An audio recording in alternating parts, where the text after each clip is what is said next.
Good afternoon.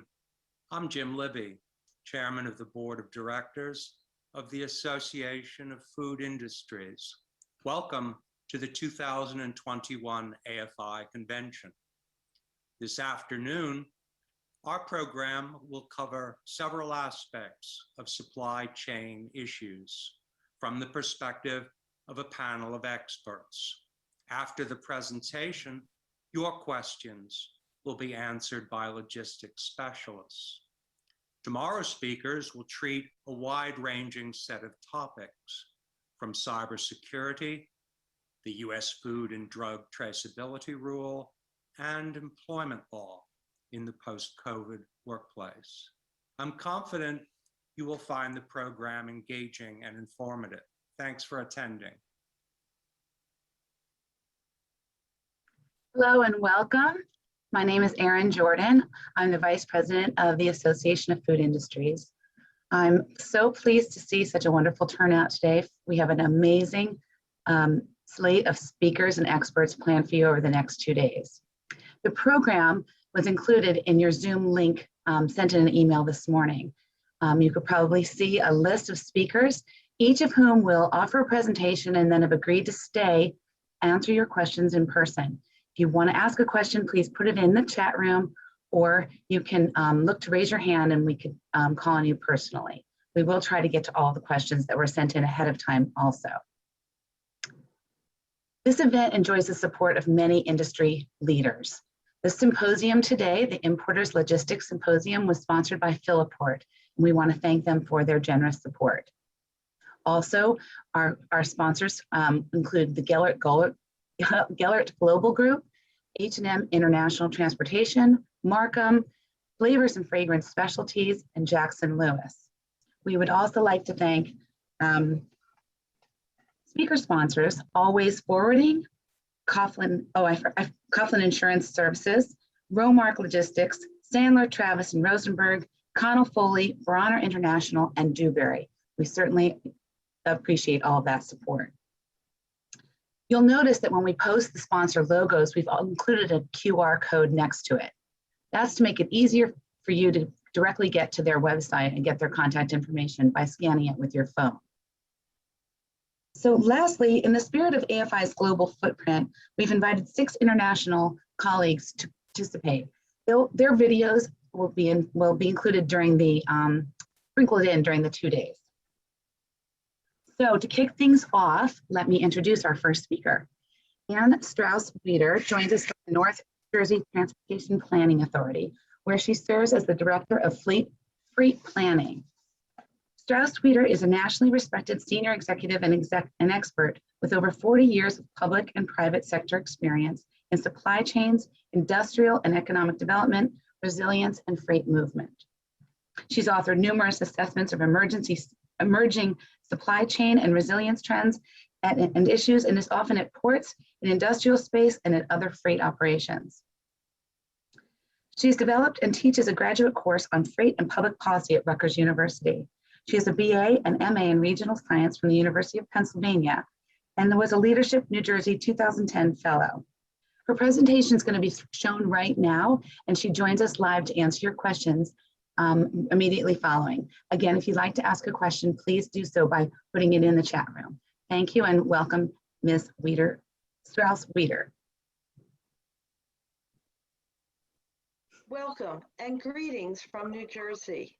My name is Anne Strauss-Weeder, and I'm here today to talk to you about the pandemic's implications for supply chains and freight operations. Why are we still talking about the pandemic? Isn't it over and aren't we moving on? Well, we talk about the pandemic and its implications for 2 reasons. First, because we all want to know what the effective practices were and what were the lessons learned during this disruptive event. And second, we have a new emerging context, and it's important to understand how the context has shifted in terms of our suppliers, our customers, our freight operations, and any other aspect of the business. So first, about my region.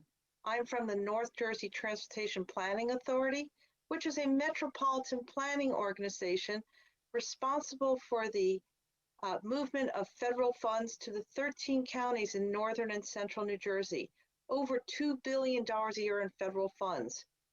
And we work with our partner agencies who are on our board of trustees, including the Port Authority of New York and New Jersey, the Department of Transportation here in New Jersey, and other agencies and communities. As the Director of Freight Planning, we also often interact with the private sector, ensuring that our freight infrastructure meets the needs of these operations and customers. And we're very intense in terms of our movement of freight. First of all, we have the largest port on the East Coast, Port Newark Elizabeth, as well as the facilities in Bayonne and Jersey City. As a whole, the port had over 7.6 million 20-foot equivalent units of container activity in 2020. We have over 1 billion square feet of industrial property in New Jersey, and over 851 million square feet of that is in the northern and central part of the state, with over 140 buildings added since the end of 2016. We have a very robust road and railway network. So in other words, we are a major freight center in a densely populated state, in a big consumer region, and a gateway to North America and the world. And New Jersey has been that for many years, going back to the days of Alexander Hamilton, who decided in 1792 that the new country needed to think about industrial operations. And so he founded the first industrial park. He created the Society for Useful Manufacturing. And that first industrial park was in Paterson, New Jersey, on 800 acres. So if you visit the state and you go to the Great Falls in Paterson, you will see a statue to Alexander Hamilton. We were also the birthplace of containerization with the Ideal X in 1956, as well as early implementers of roadways and railroads, which also means that we have a lot of legacy infrastructure that we've been adapting for 21st century needs. So let's talk about this massive disruptive event that we've all been feeling. And first of all, when we talk about disruptions, we think about how we can respond to them and prepare for them. And there are always 3 items in our toolkit: collaborate, coordinate, and communicate. This is something that our region has unfortunately learned, having been through 9/11 and Superstorm Sandy. And when we look at what happens after a disruptive event, we talk about 3 phases: that initial reaction, a retooling, and then a reshaping of the context. So let's put COVID-19 into that context as a supply chain disruption. And that's very important for us to understand as we all look to the future and try to prepare better. What made it unique? It was an abrupt change in demand by customers, very much a K-shaped change, where we saw a huge increase in demand for certain items, whether it was personal protective gear, or food, or toilet paper, or thus the provision of e-commerce services. And at that same time, with that huge increase in demand, there was an abrupt decline in the need to serve restaurants and offices and businesses at their office locations, and that in-store retailing. So this very sharp shift that the supply chain industry and everyone in it had to address. So here we are in the initial phases and trying to pivot to meet the demands of customers. Now, even prior to the pandemic really beginning to occur in the US, we saw this beginning to happen overseas in February of last year, where almost all of the major companies started experiencing supply chain issues as the pandemic unfurled in Asia. But then we saw it hit across the US. So not only did we have these huge increases in demand within the US, we had shutdowns of production operations because of the pandemic overseas as well as within the country. And so accordingly, there were all sorts of shifts in the availability of transportation and also the need to address changes in movements. For example, even as early as February of 2020, the Council of Port Performance, which is a public-private collaboration at the Port of New York, New Jersey, really recognized that there was going to be some reduction in sailings. But then as the pandemic came to a conclusion, there would be a dramatic surge as production came back up. How dramatic that surge was going to be, I'm not sure anyone anticipated that. But certainly going through the summer, we saw that 25 vessel calls were canceled in June, 19 in July of 2020. And by the way, throughout this entire event, everyone looked to the supply chain industry to continue to deliver the goods. And the industry had to ensure that everyone stayed safe. And we all know how important information technology came. After all, we're at a virtual event today and we've all been on Zoom calls. But through it all, collaboration, coordination, and communication has been key.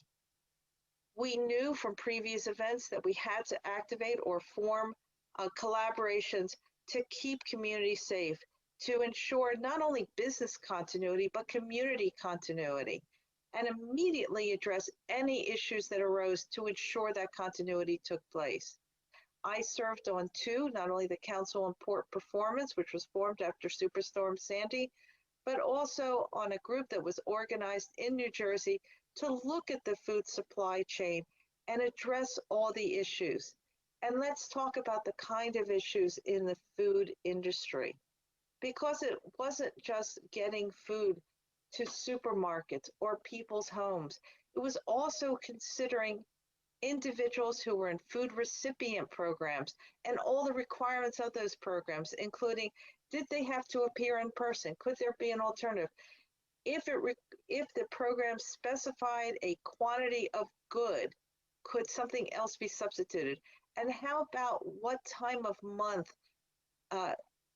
those recipients receive their credits each month so that demand could be managed? Also, demand on community food banks had never been higher.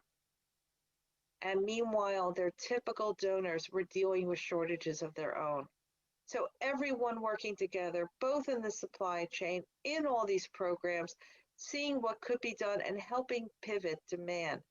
For example, if goods were coming through the port that were originally destined to restaurants and could be donated, they wound up at community food banks. All sorts of issues, even so much as thinking about truck movements. Absolutely critical during that time. And we recognized that truck parking was also essential. Yes, hours of service rules at the federal level had been suspended during this, but drivers still needed secure places to rest, have restroom breaks, get food, get fuel in order to do their jobs. At one point, the Commonwealth of Pennsylvania closed all their rest areas. Huge efforts took place in New Jersey to ensure that that did not happen at the public rest areas. And then through collaborations, not only ensuring that rest areas stayed open in New York and Connecticut, but working real quickly to reopen those rest areas in Pennsylvania and getting the word out to the driver community that everyone was available to help them help us. So many people were furloughed during the early months of the pandemic. So the state of New Jersey also looked at the demand for people, not just in the supply chain industry, but in those businesses, for example, here in grocery stores, that needed more people to pick the goods that were going out for home delivery and to serve individuals. So many people furloughed. We looked to see how we could bring those furloughed people into jobs that would work well for them and potentially be career opportunities if they were looking to pivot in the future. We also thought about areas in the industry, such as those drivers who are working so hard. So we were part of a consortium of 13 agencies that went out and surveyed the drivers, working with the trucking associations about what it was like to deliver goods during the pandemic, what they needed, because we wanted to make the driver experience better. We know there's a driver shortage, and for example, truck parking is critical to that. And if you want to read about the report, there's a link here on how to look at it. So the pandemic has been taking place, and now it's into what's been working, what's not working, what do I need to adjust now, what do I need to adjust going into the future. I mentioned before that the port anticipated there would be a surge of operations, and as shown on the chart here, we can see that decline in the movement of containers during the summer months with those blank sailings. But then look at the end of 2020 into the beginning of 2021, and we see the vast increases of that surge of activity, which is still going on. And indeed, just recently, the largest container vessel to ever call on the East Coast with a capacity of over 16,200 TEUs called for the first time at the Port of New York, New Jersey, the Marco Polo. So it's really thinking through how do we handle those surges in terms of keeping the workers safe in the supply chain industry and getting the customers the goods they need. And this is where groups like the Council on Port Performance really work together to address concerns head on and get those containers moving and keeping the ports open so goods can come in, get out to customers, as well as export activity.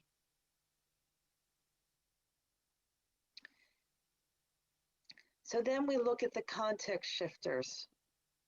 And this was a trend-breaking event. In many respects, the pandemic accelerated a lot of the trends that were occurring prior to the pandemic. First of all, a term that we've all gotten to know, BOPIS, buy online, pick up in the store, or pick it up curbside. And e-commerce wasn't just the packages from Amazon anymore. It expanded tremendously to include grocery items, home gym equipment, consumer goods. So those online sales, in terms of their growth, accelerated by 3 to 5 years. So we've seen vast changes. Not only that, but looking at what is occurring and what's anticipated to happen in the future, we see again that in this graph, the growth in e-commerce just accelerated. It is here to stay. And it's something we need to adjust to. And again, keep in mind that e-commerce includes that buy online, pick up in store, or curbside. And we see that with grocery sales. Now, these are numbers through March of this year, but we see that even in March, compared to March of 2020, the beginning of the pandemic, the huge increases in delivery to homes as well as picking up at the store.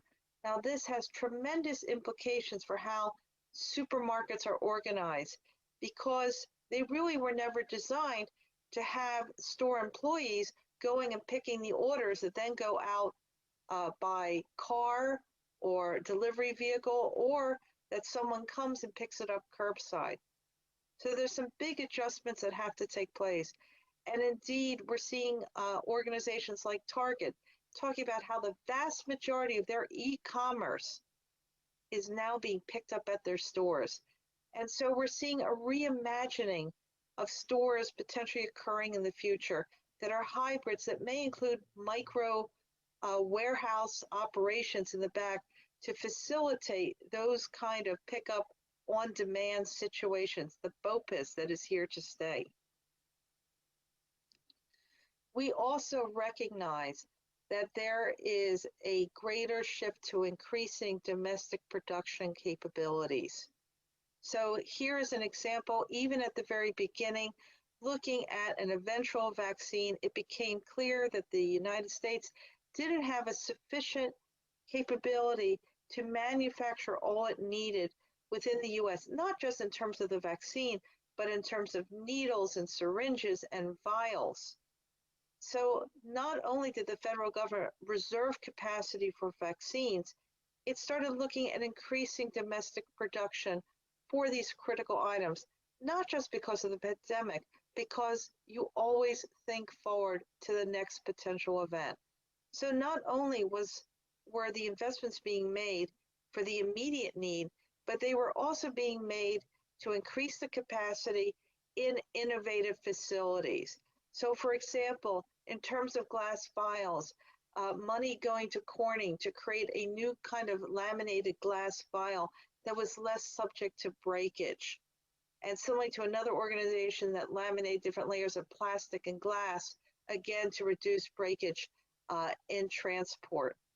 But this also means that we're looking at an increased diversification of production locations, which started after the terrible disaster 10 years ago in Fukushima, Japan.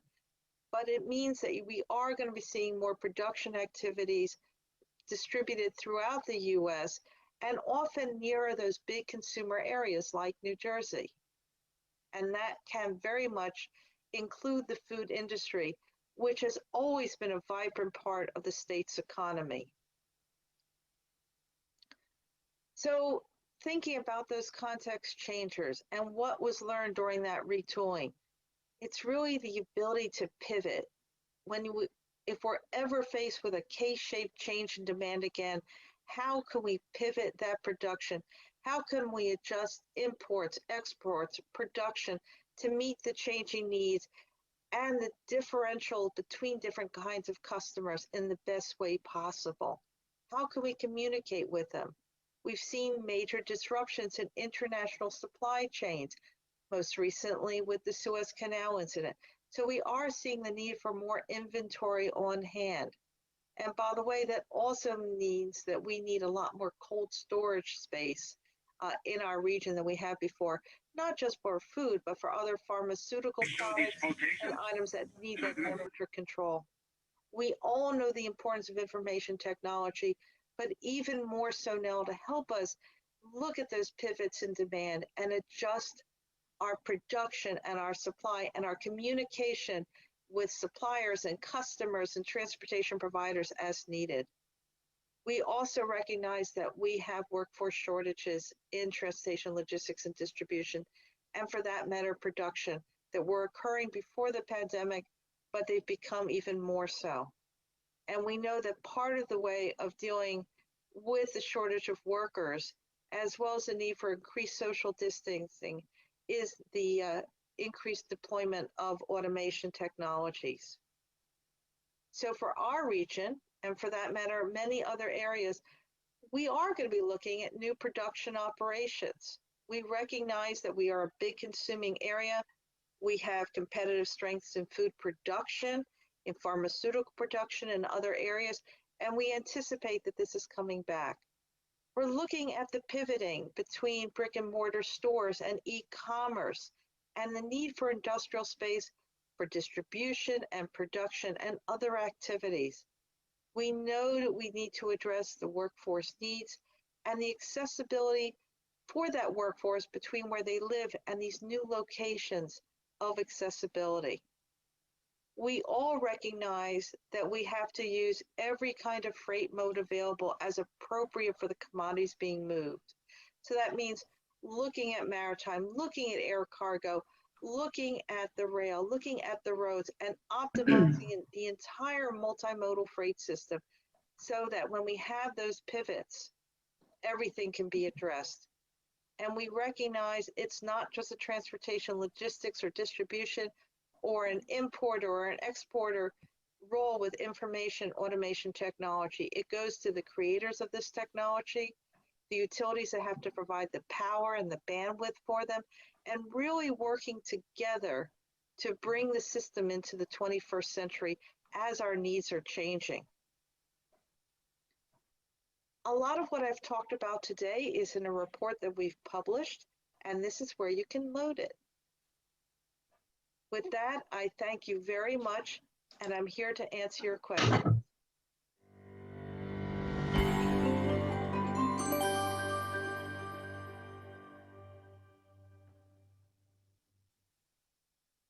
Thank you so much, Anne. And I do believe you're here with us live. Can you hear me? Hello, everyone, and welcome. Hi, and thank you again for that informative session. I know that these are factors that are affecting pretty much everyone in our audience today, and I really appreciate you bringing them to light. I have one question just to follow up on what you said. Your expertise is in this region. Do you believe that you've seen pretty much the same factors existing throughout the country? Yes, indeed. Certainly what we've seen in terms of these major trends are occurring throughout the US and probably overseas as well. Essentially, in terms of the pandemic, it's been an accelerant. It accelerated trends that were occurring before. Whether it was e-commerce, a lot of us were already getting a lot of boxes at the house. And maybe we played a bit with buying online, picking up at the store, but now we really got used to it and we found we liked it. In terms of the ability to pivot, that's something companies started thinking about before, about how to meet real-time demand, but now it became essential. And in terms of food in particular, everyone wanted to continue to live as they did. Now, we do know during the pandemic, a lot of people learned how to cook at home or bake new things and really experience that. But as we're seeing with the pandemic ebbing, folks are all going back to restaurants and really thinking through. But again, all these changes are occurring on a national and, for that matter, international basis. Yeah, it's fascinating, and like you said, here to stay. We really appreciate you sharing your expertise with us and giving a lot of people a lot of things to think about and to prepare for in the very near future and what's already here with us now.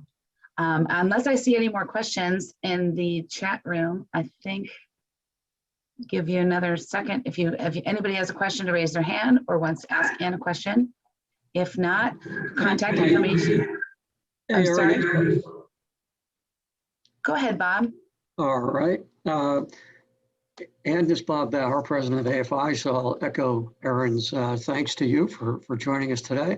I did have something that come to mind late in your presentation. You were talking about the multimodal, and in a discussion that our group had 3 weeks ago or so on the transportation issues, somebody mentioned how being away from the port where he's located, he's having even harder times getting trucking access. So it seems to be the further you are away from the port, the more issues are. I'm just wondering if you've seen that or seen any signs where that might improve to where the multimodal capacity is there for everybody. And that's an important question to ask right now. We are experiencing a lot of surge events, so there's more demand on the system than typically this time of year. But even prior to the pandemic, we had shortages of drivers and shortages of trucking capacity beginning to build. So a lot of efforts have been made and are still being made at a federal level and, for that matter, local levels to attract more people to become drivers. And that's one of the reasons we're looking at the driver experience as well.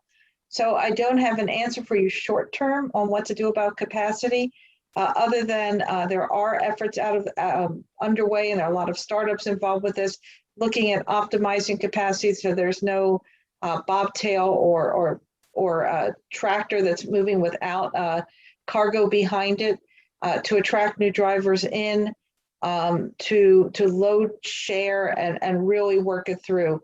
But right now there is a shortage of drivers. A lot of the trucking companies are offering incentives to join their operations, sometimes $10,000. There are efforts underway to increase training of new drivers through, to get CDLs. Importance is to note that you don't just need a commercial driver's license to haul a container, even within a state. It has to be an interstate CDL. It has to be one that handles international cargo. That's just a rule that goes with handling containers that are for export or import. So again, an issue there. There are efforts to see about bringing people in earlier in their life into trucking.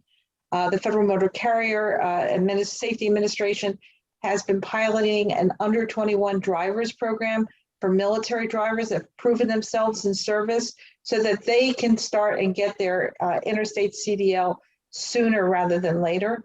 Also, there are legislation pending in Congress, the Drive Safe Act, that would also provide a conduit for responsible high school graduates, as early as 19, to move into an interstate CDL type program and not wait till they're 21 or 25 to do so. But unfortunately, I don't have an answer for you now other than people are aware of a capacity shortage. Prices are up right now, but hopefully that will rectify itself as the surges ebb as we move into summer.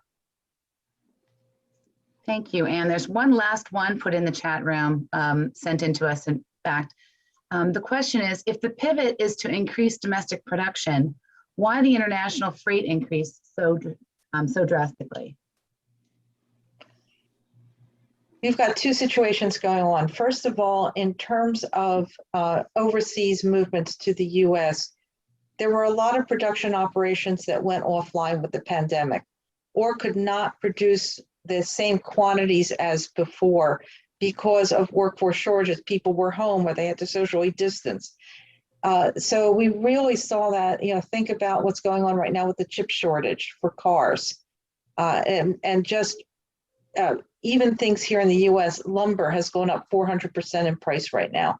I'm told there's a bathtub shortage at the moment by some of the developers doing multi-family housing.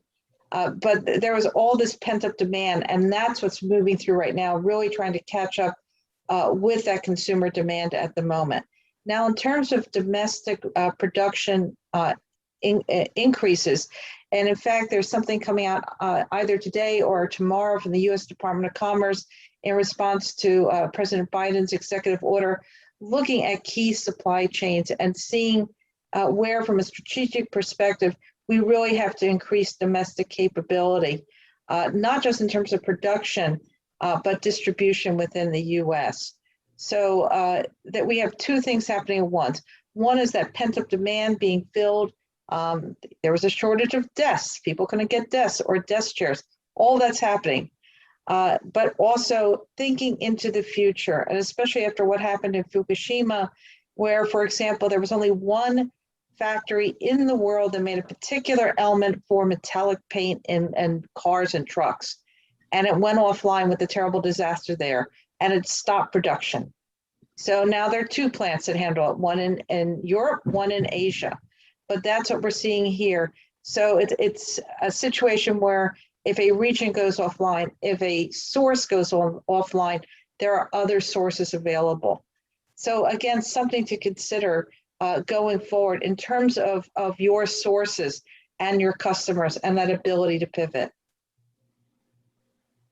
All right, thank you very much, Anne. I'm seeing some more questions come in now, so I want to just take a couple more minutes of your time. Sure. Let me just see.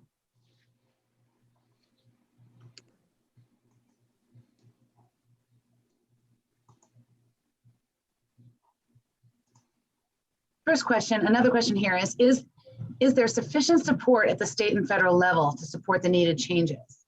And if not, what should we as an industry association be thinking of doing? There is recognition that we have to adjust. After any disruptive event, that's one of the reasons we look at this. We figure out what worked, what didn't work, what can we do better? Certainly, there's attention being paid to, as I discussed just before, increasing domestic capacity in certain areas. we recognize we have workforce shortages throughout the transportation, logistics, and distribution industry, as well as production. So a lot of efforts are being made at the federal level, the state level, and the local level to market the opportunities in these fields and to help in education, even starting at the junior high school level, getting people familiar. If this was the 50s or 60s, a lot of our family would have been working in production or distribution. But now it's very much a point and click. Hey, I like that online. Some magic elves deliver it to my door. And not a real understanding of what the careers are and how rewarding they can be and the opportunities. So getting them out there, getting people to these new places to work. We recognize we're going to need more industrial properties, including cold storage for food and other products. There we are trying to educate communities because there is a pivot going on. The typical retail stores are shifting. And a lot of the new employment opportunities are in industrial buildings, which frankly don't look like the industrial buildings of the past. They can fit in. So really thinking about how freight can be a good neighbor and also how to manage truck flow.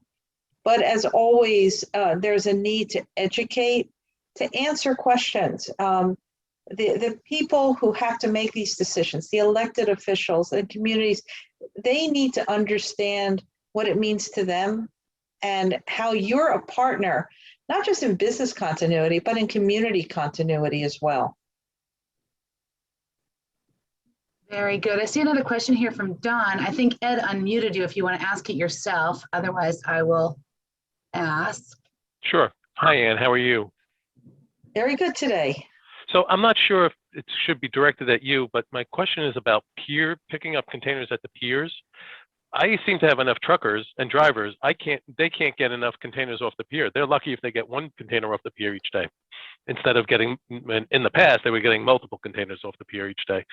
Is that something you can address, and is it being addressed at the piers?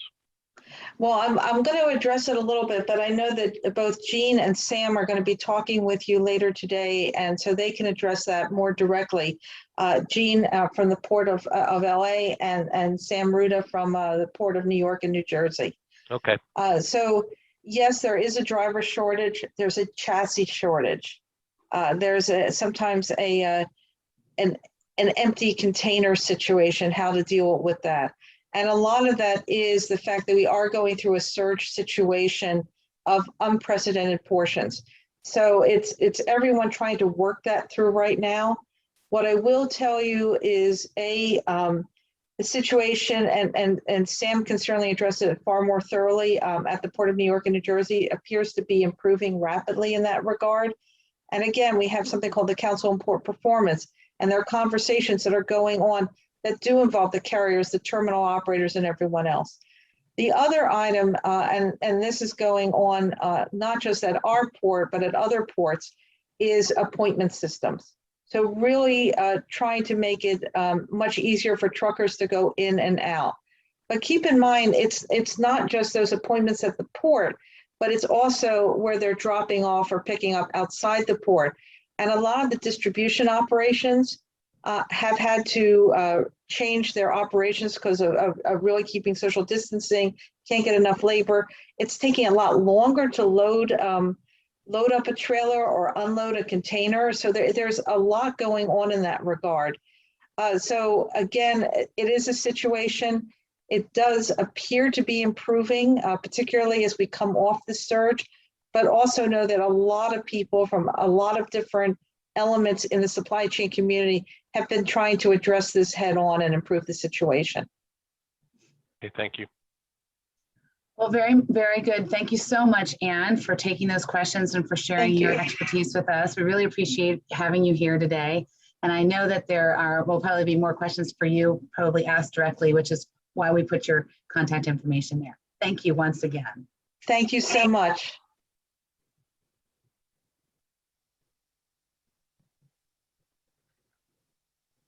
So we will now be hearing from executives from an IT solutions provider specializing in the global supply chain. Vilden Incorporated is sending us Armando J. Villavicenzio Sr., the founder and CEO of Vilden Associates. And for our Q&A portion for Armando, he'll be joined by the president of Buildin, Armando Jr., along with the vice president of marketing and sales, Rajiv Garg. Combined, they have over 100 years experience in the logistics industry, with keen insight into the range of the challenges facing the transportation industry.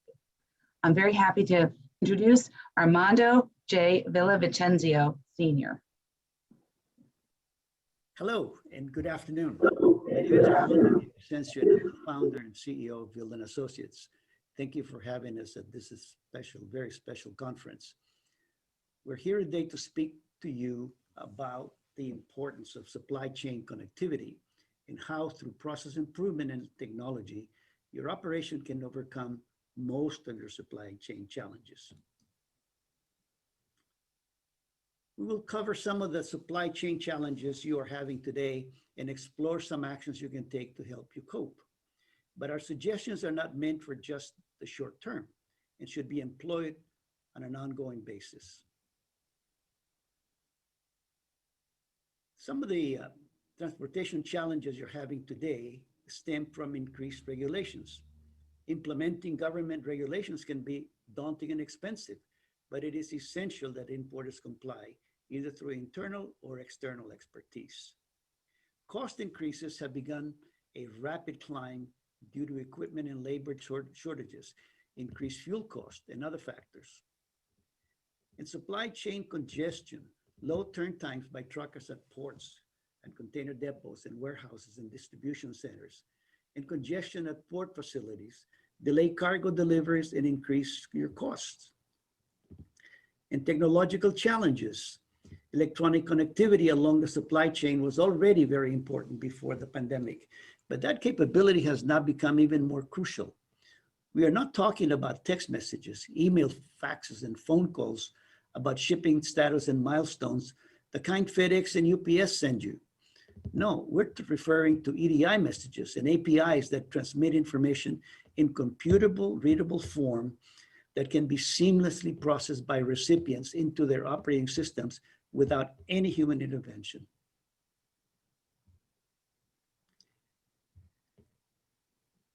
The first step is to conduct a business operations assessment. SWOT.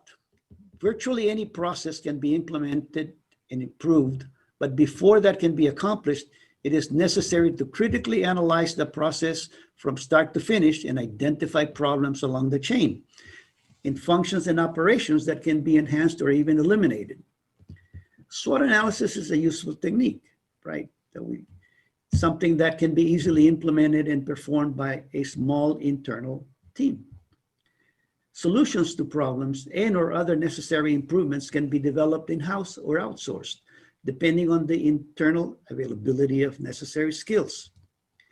All solutions cost money.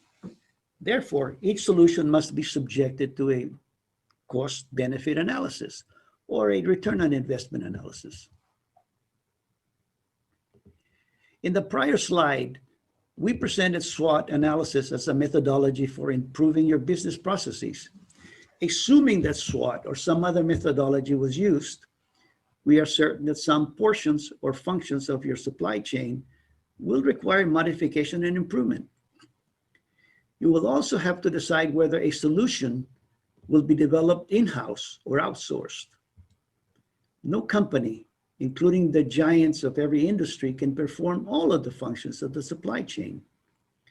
It is therefore very important to select optimum business partners and logistics providers. For example, if you ship 500 containers a month, you could book directly with the shipping line and obtain competitive rates. But if you ship 10 containers a month, shipping with an ocean carrier may not be optimal for you, and selection of a freight forwarder will be a key decision. If you choose a very large, I should say, freight forwarder, you may not get the pricing and services you need. But your business could be very important to a smaller freight forwarder, and then you'll get all the attention that you want. This slide is a very high-level overview of the organizations that make up your supply chain. Regardless of size, every importer must perform or outsource the functions implied on the slide. We hope that this will help you with your SWOT analysis and to visualize those functions that you should outsource or perform in-house. This particular slide is a more specific picture of the types of companies that perform part of the shipping industry supply chain. This can also be a useful tool for your process improvement analysis and will also help you identify tracking and milestone information you can request from your vendors to improve visibility of your shipments, to measure your provider's performance and determine remedial actions that you need to take, if any. Using the right criteria for selection of partners is extremely important. These are not all-inclusive criteria that we're going to show you for selecting your logistics providers, but are among the most important ones to consider. These include knowledge, reputation, service level, technology, transparency, and cost as offered by your potential providers. Specialized knowledge. Does the vendor have expertise or resources that you do not have or are not willing or able to acquire? Technological capability. Can the vendor provide tracking and status information electronically? Does the vendor perform proactive actions to address supply chain issues? And of course, service cost. Cost is typically viewed as the most important criteria, but as you will know, that is not always the case. Implementation of software that meets your operational accounting, financial analytics, marketing, and sales functions is not enough. You must also provide information sharing interoperability with your service providers and customers. Technologies such as EDI, API, electronic commerce, mobile apps, and cloud-based services have become commonplace and essential today. Blockchain technology is rapidly being adopted and must be considered for your business. Technology must provide capabilities through integration and connectivity with trading partners to offer the following benefits: reduce labor costs, reduce clerical errors, improve operational control through information content and timeliness, improve customer service, and transparency. This will help your customers treat you as a trusted partner. This particular slide shows some of the prior business entities that we talked about. But it's another view of your partners and how they can communicate and exchange information through a portal, such as the one that Vilden Associates offers its clients. Organizations use different standards and formats to send information to trading partners. A portal such as the one shown here, with the trading partners and the infrastructure required to accomplish the task, will be useful to change and exchange information, such as milestones, status information, documents of shipping instructions, cargo bookings, bills of ladings, container moves, invoices, etc., in the preferred format, such as flat files, spreadsheets, ANSI X12 standards, EDIFACT standard, XML. These messages are translated by the portal software from the format preferred by the sender to the format preferred by the recipient. Another example of how technology can simplify your business processes and reduce your cost is the Importer Security Filing, or ISF 10+2. Through a cloud-based service provider, importers can post their Importer Security Filing, or ISF, directly with U.S. Customs electronically. Some of the benefits include the importers having more control over their information, better able to manage their shipments. Importers do not have to worry about purchasing or developing software and maintaining an IFRS structure for this purpose. Also, avoiding the extensive customs certification process. And this is just one example of where technology can be used to reduce your cost and improve your service. In conclusion, Challenges are a constant way of life. There will always be challenges to your business over which you have very little or no control. The key is to have actually systems and procedures in place to address those challenges. Internal and external enterprise structure. By achieving the optimum enterprise structure, your operation can best meet the challenges. You must evaluate and determine what solutions and partnerships are necessary for you to maintain a competitive edge. Interconnectivity and interoperability. The need to share real-time information with trading partners, supply chain providers, and customers will become a critical and existential requirement. An agile company or agility, frequent change, frequent opportunities. Among your tools, use SWOT or some other methodology for self-analysis. Technology to improve operations and cut costs and provide world-class customer service.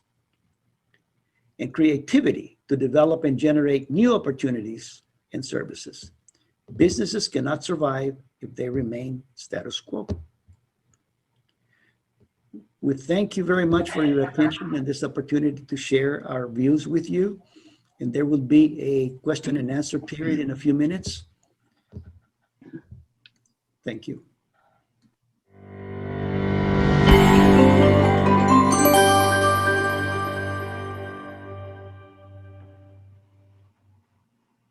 Thank you, Armando. I really appreciate that. I know that we wanted to let you know that the speaker sponsor for this session was Sandler, Travis, and Rosenberg, and their QR code is there for you, and if you want to be taken directly to their contact information. And the Veldin contact information is listed also. Now, we do have, I think, one or two questions. I think we have unmuted Armando and Rajiv. Is that true? Yes, I'm here, and Armando Jr. is there as well. Very good. Okay, so I just want to see if we have any questions. I just see this one here. Let me ask you quickly. Thank you for being here too, Rajiv. Can you tell us just something a little bit more about the importer security filing? Absolutely. Well, first of all, let me thank you and your members for attending this symposium, and hopefully we can give them some food of thought. So let's get into importer security filing. It is one of the requirements that came post 9/11. The first thing U.S. Customs, in order to kind of prevent and preempt any dangerous goods coming into our borders, was we wanted more information. Customs wanted more information before the cargo loads on board the vessel, and that was done through a 24-hour rule called AMS. At that time, there was a lot of question whether that's going to go into implementation or not, but we in the U.S. Marched forward by educating the trade and having everybody conform to it. So that rule stands 24 hours prior to loading of cargo. The manifest is filed, and that's AMS part that's done by carriers and NVOs. Subsequent to that, there was a need already by Customs to know more information than just to know the BL information on the shipments coming into the United States, such as where is this product manufactured, where is it stored, what's its routing, a lot of that information, because some of that cargo could be coming or loading out of friendly countries, but could be coming from some other area. So they needed more intelligence gathering information so they can do their job. And they came to the industry asking for 10 fields and another 2 fields from the carrier side. And that's where the sort of acronym came out as 10+2. For a long time, it was known as 10+2, but then the regulation was filed as importer security filing. And let me get to that very quickly. Importer security filing is required of every importer, which is bringing products into United States. And actually, those importers are required to file ISF. And it is also required to be filed by carrier if the cargo is transiting US. So it may not be directly destined for United States or discharging in the United States, but if it's transiting the US, then it's required. So there's two forms of ISF that are filed. Commonly, most all of us who are in the US as importers know it as the ISF 10. And those are the 10 elements that customs wants. But if a cargo is transiting out of the US, then ISF 5 is filed. And that's commonly also known as filing for FROB cargo. Sorry for these are not my terms, but that's industry uses. FROB stands for foreign cargo remaining on board the vessel. So that's those shipments that are not discharging or destined for US, but transiting US, think of that as FROB, and there's a filing of ISF required for that, and that's called ISF 5 because it needs lesser elements than the ISF 10 does, and it also, the importer may not be in the US, the importer may be a foreign importer, so there's rules for that. So that's ISF in general for the importers. I just want to be correct and factual to you folks. There's also under ISF requirements for the carriers to file their container status messages, and that's how customs would know where is this shipment coming from. So the rule is that if a shipment is bound to US, they want to know all container statuses that happen on that container. So that container could be coming in from other countries that that cargo may have originated from but not loaded from. So that would become more transparent and visible to them. Also part of that ISF filing for the carriers is what's called as a stow plan. So we've all seen these vessels that have a bunch of containers on board. By the way, they are not loaded haphazard. There's a stowage planning that goes into it, and that stow plan is what is transmitted also electronically to US Customs. So that completes all of the ISF requirement. But for importers, it's primarily the ISF 10 or ISF 5 that's required.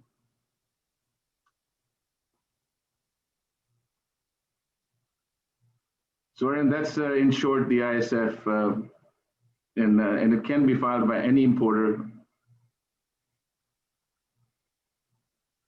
Okay, terrific. Thank you, Ben. Thunderstorms coming to the area, I think, are impacting Erin's connection. So she just texted me that she is unable to connect. Okay. Well, we thank you, all three of you, for your time. We'll continue. And again, folks, feel free to follow up. Contact information is on there. Yeah. With that, we'll move on to our next speaker. Absolutely. I just want to say one thing is if any questions come up later on, please feel free to reach out to us and we'll be glad to answer those. Thank you. Okay, great. Thank you. All right. And I'll just quickly introduce our next speaker, and I'm sure he'll give some more details as we go through. We're pleased to have with us today Neil Kuhl, who's the Director of Food and Retail Supply Chain with BSI Americas. And with that, I will turn things over and we'll continue on.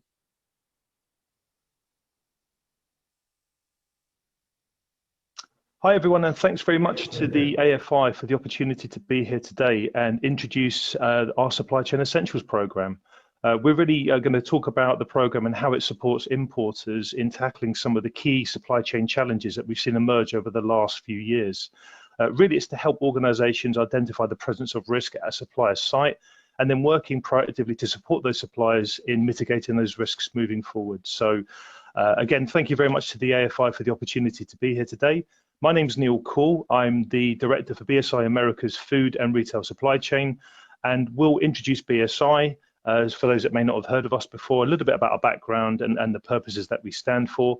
And then we'll start getting into some of the key themes around supply chain resilience, what it means, some examples that we've seen in the news, and then introduce you to two key solutions that exist today to support any importer or supplier in mitigating supply chain risks moving forward. So a brief introduction for those that may not have heard of BSI before. BSI, we're the world's first national standards body. So we were founded in 1901 to support organizations in standardized approach to mitigating risks. So what that basically means is we develop things called standards, which is effectively a how-to guide. A good example of that for some of you that may be familiar with something like ISO 9001 is a how-to guide in creating a business risk management framework. So ISO 9001 is a good example. It's used by about 1.3 million organizations around the world, and that originated from BSI in 1978. BSI works very closely with organizations like ISO. BSI is actually proud to be a founding member of ISO, and we're incorporated under Royal Charter, which basically means that we're completely independent from outside influence. We have no shareholders to answer to. Any profits that we generate are reinvested back into our organization so we can further support our clients around the world. We operate in over 180 countries, and it's our job to be the independent, trusted partner to help organizations proactively mitigate risks in their organization and throughout their supply chains. So just on the topic of supply chain resilience, we've done a lot of work in this space over the years, but it's worth highlighting that there is a greater focus, especially in the United States from government departments, on identifying the need to build more resilient supply chains for the future. There's actually a draft document out from the US government at the moment, and it calls out a lot of the issues that we've seen highlighted as a result of the pandemic. The term that they're using, which is quite fortuitous, is supply chain resilience. Many moons ago, we developed a standard on organizational resilience, and it's really designed to help organizations remain agile and be able to respond to unforeseen disruptions and incidents as they will constantly challenge. But onto the topic of supply chain resilience, it's really empowering our clients around the world to proactively identify the presence of risk in their supply chains, whether it's with a supplier or a distribution partner, to minimize and mitigate risks that can have significant exposure and reputational damage moving forward. So we want to provide a bit of a definition to explain when we say supply chain resilience, what it actually means, and the work we do behind the scenes to support our clients and their suppliers in identifying the presence of these risks and then working on a continuous improvement cycle to mitigate them moving forward.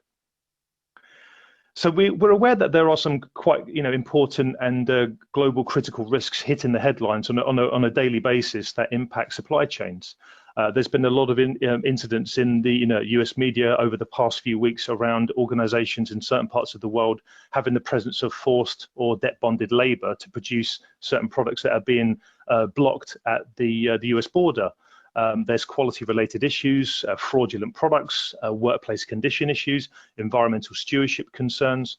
So there's no shortage of challenges that are really tackling organizations in mitigating these risks moving forward.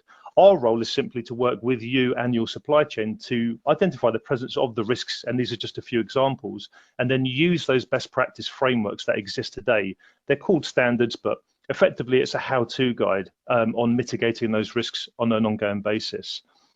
So just calling out some of the recent examples, we've seen issues regarding food safety, we've got forced labor in certain supply chains, fraudulent products, we've got a massive issue in North America with cargo theft.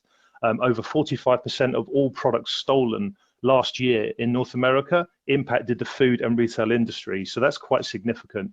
We've also seen some examples of the pandemic impacting the ability for organizations to safely produce products, and that's had a massive impact on supply chains.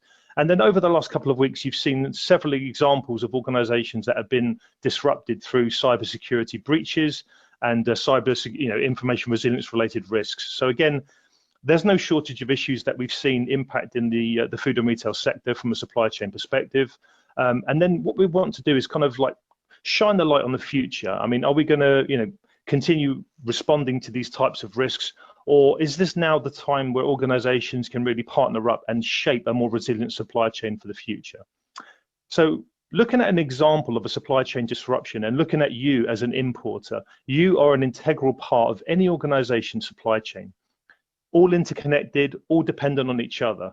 But the point that we want to call out here is that when an unforeseen incident occurs, a disruption, a strike, or a mass absenteeism because of a virus, or there's been an incident at the site, loss of power, a fire, whatever it may be, when that incident occurs, it's not just at that supplier's site.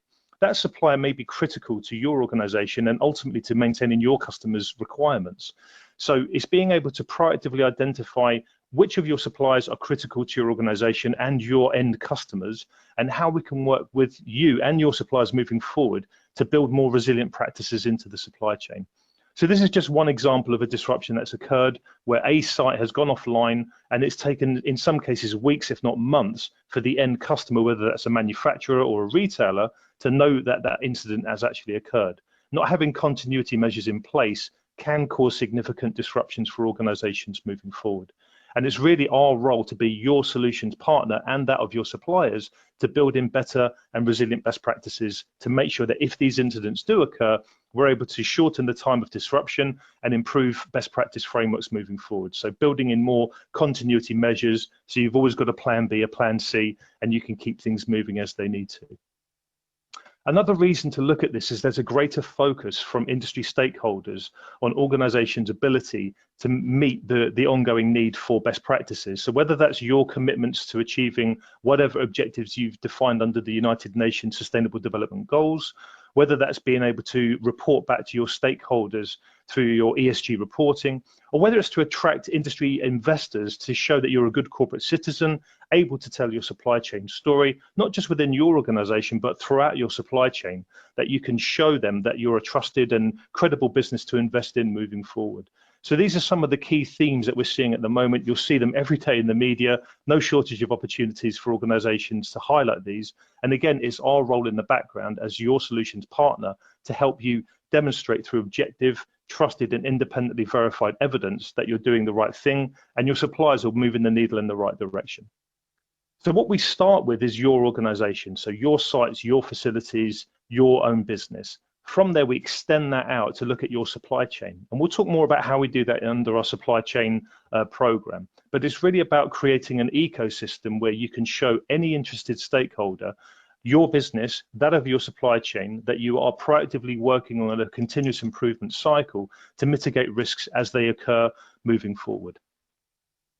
So we start with this, normally with you as an organization, we'll start with what we call like a strategy planning and workshop. We want to look at your organization and your ability to tell your supply chain story as it is today, but also as it needs to be moving forward. Once we've done that, we then start working with your suppliers and then helping to proactively identify the presence of risk so we can then focus on performance improvement. By doing that, you then have the ability through objective evidence to provide trusted and verified reporting, not only on your organization, but that of your suppliers moving forward. Once we have that, and once you have that ecosystem that we described earlier.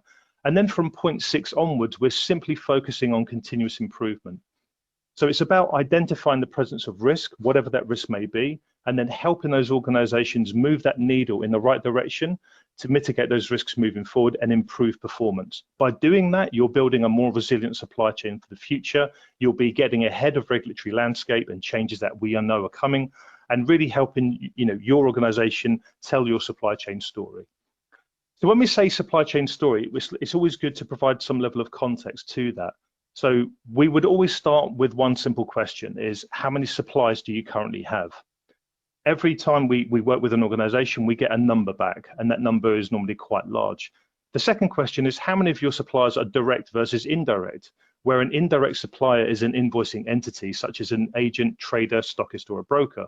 And if you're an importer, I mean, you would be an indirect supplier as well, integral to the supply chain, but different from someone who's actually producing a product or cultivating a natural product. Someone who's packaging, someone who's distributing, those are direct suppliers versus indirect suppliers.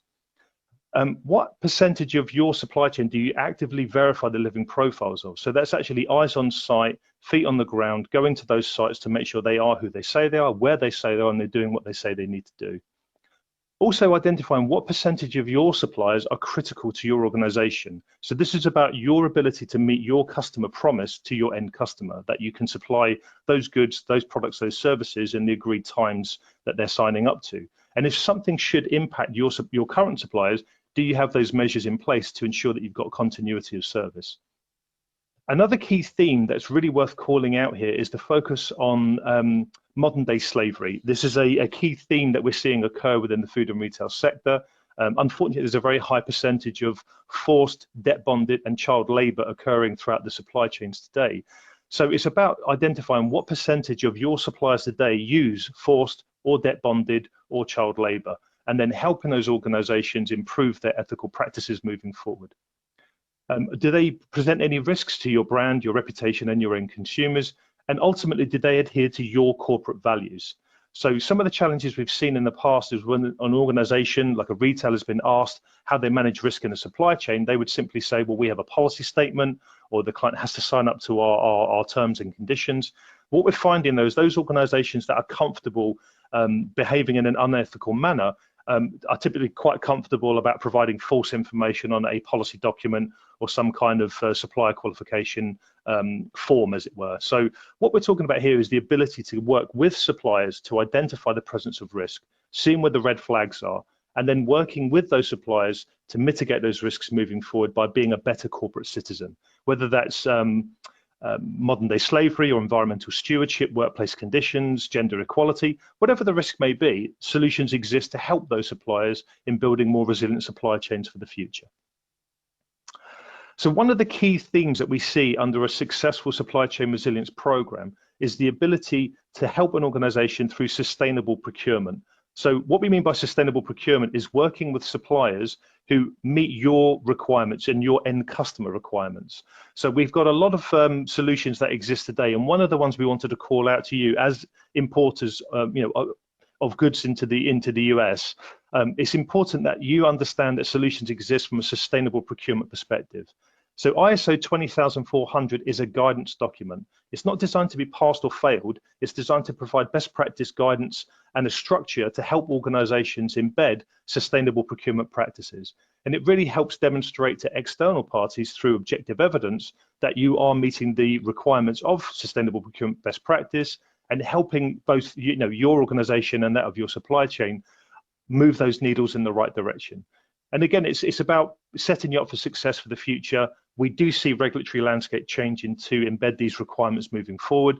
And the purpose behind developing this framework is to help organizations understand what that framework looks like and embed those best practices moving forward. So it's not sourcing from the cheapest, it's sourcing from the more ethical corporate citizens that are out there and celebrating the fact that they've achieved that status.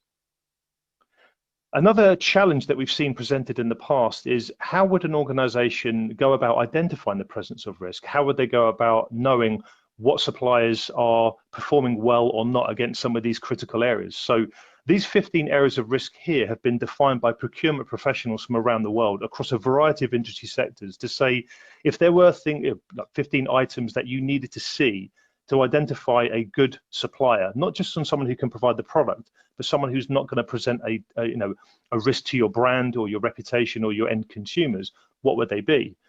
And what we've developed is an assessment program. It's a supplier pre-qualification framework. Again, it's not designed to be passed or failed. It's simply designed to identify the presence of risk at a supplier's site.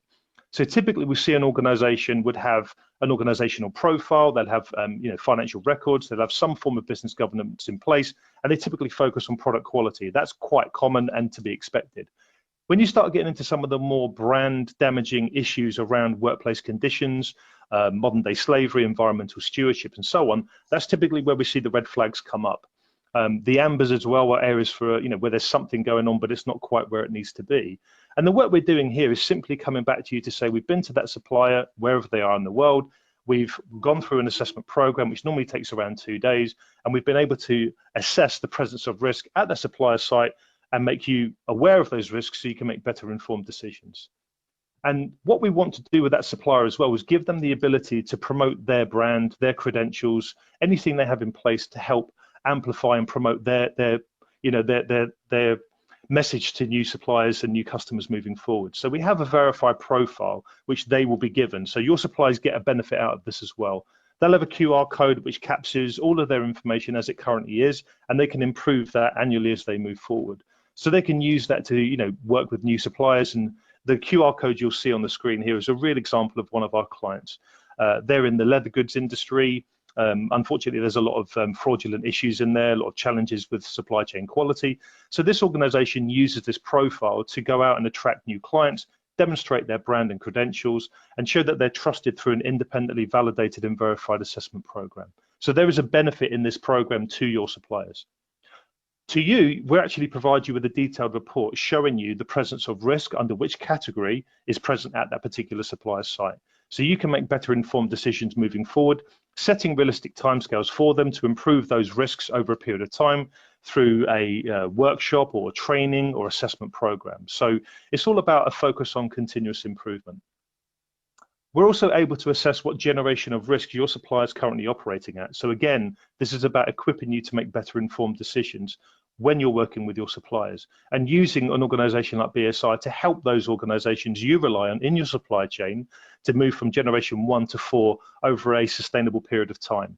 So we're not expecting things to happen overnight. We want to engage those organizations to show them that the how-to guides exist so they can become a better corporate citizen, use their verified profile to attract new clients and become more successful from a commercial perspective, but also demonstrate that they are a good corporate citizen, that they're doing the right things for the right reasons through a trusted and independently verified program.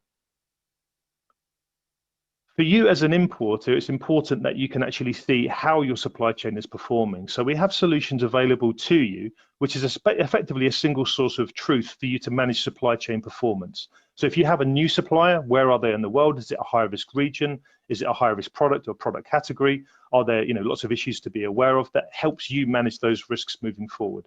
And by demonstrating that story to your end customers, whether that's a manufacturer or a retailer or a combination of, it provides that level of assurance that you're a trusted partner, able to tell your supply chain story and able to manage those risks effectively moving forward. So you can see what percentage of your supply chain has been assessed against a particular standard, whether it's food safety or another area of risk, if they've outstanding corrective actions, where they are on that journey. And you can see that on a real-time information basis. So it's a really effective tool for you to manage your supply chain and help onboard new suppliers in a sustainable manner.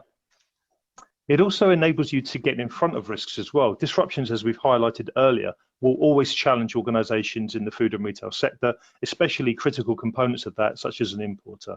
Disruptions will always occur. Natural disasters, strikes, whatever it may be, will happen on a daily basis. If there's a food fraud or a food safety incident, those issues will constantly challenge the industry.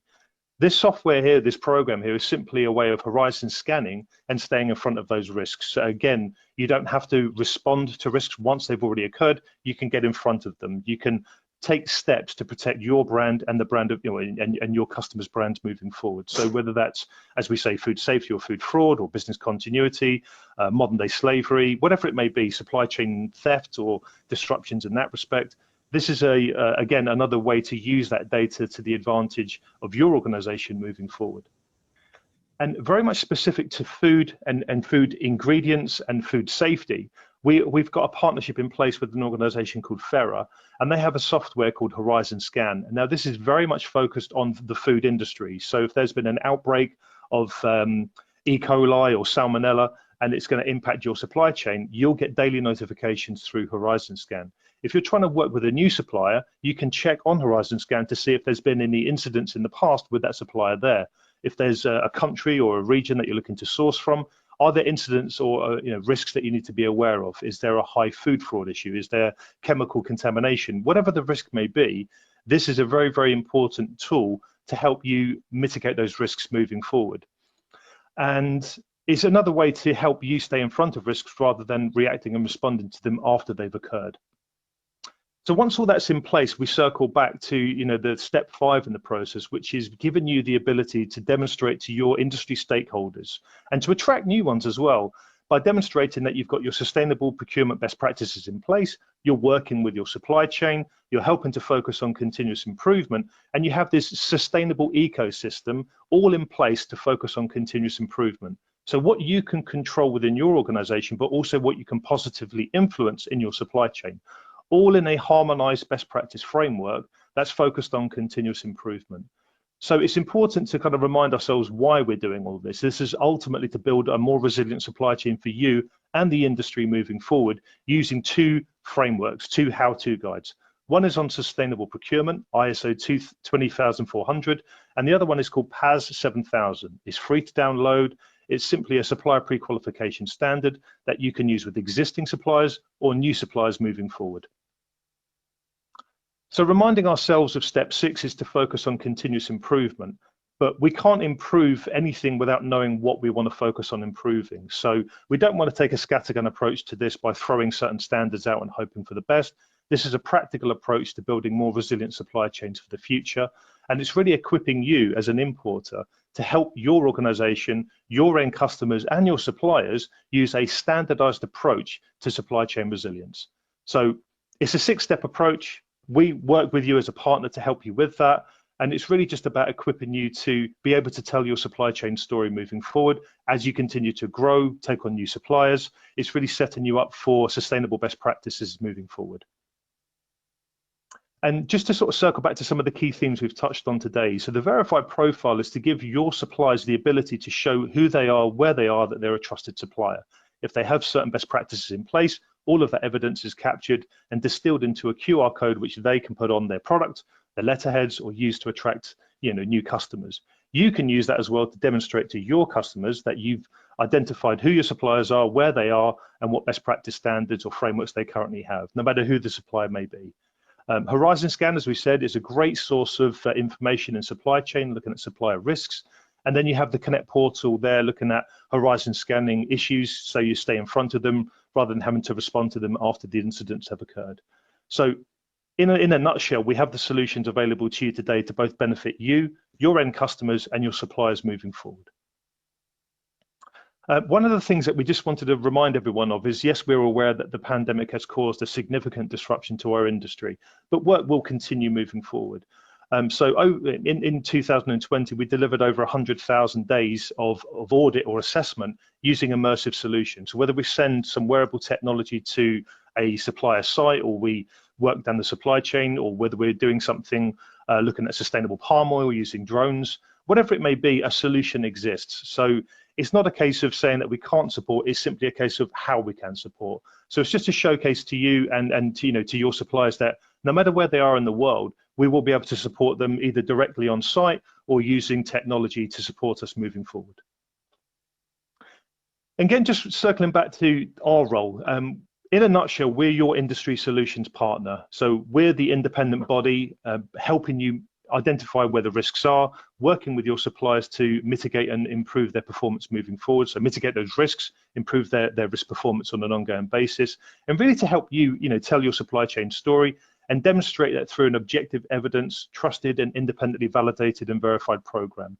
So BSI, we're a global solutions partner. As we said, we have our consulting practice, we've got our assessment programs. No matter what your challenge is, both now and moving forward, it's simply a case of engaging us, letting us know how we can support you, and then building out on these supply chain resilient programs. So I hope that provides a bit of context and information around supply chain essentials, what we're talking on this important topic of supply chain resilience. You will be seeing more from various regulatory authorities and government departments and industry bodies on the topic of supply chain resilience. What we're doing here is simply showing you a program that exists today and is there to be used by you and your suppliers to help build more resilient supply chains for the future. So as a next step, I'd encourage you to drop me a line, visit our website, but please let us know, or let me know, how I can support you and your suppliers moving forward, and to have one-to-one conversations about your current and future industry needs.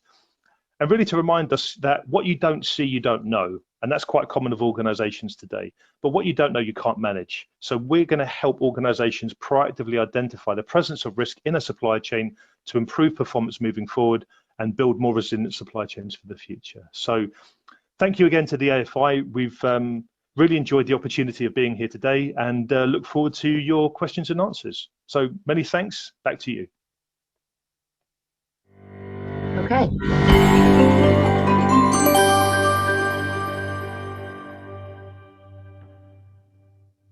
Thank you very much, Neil. I really appreciate that session.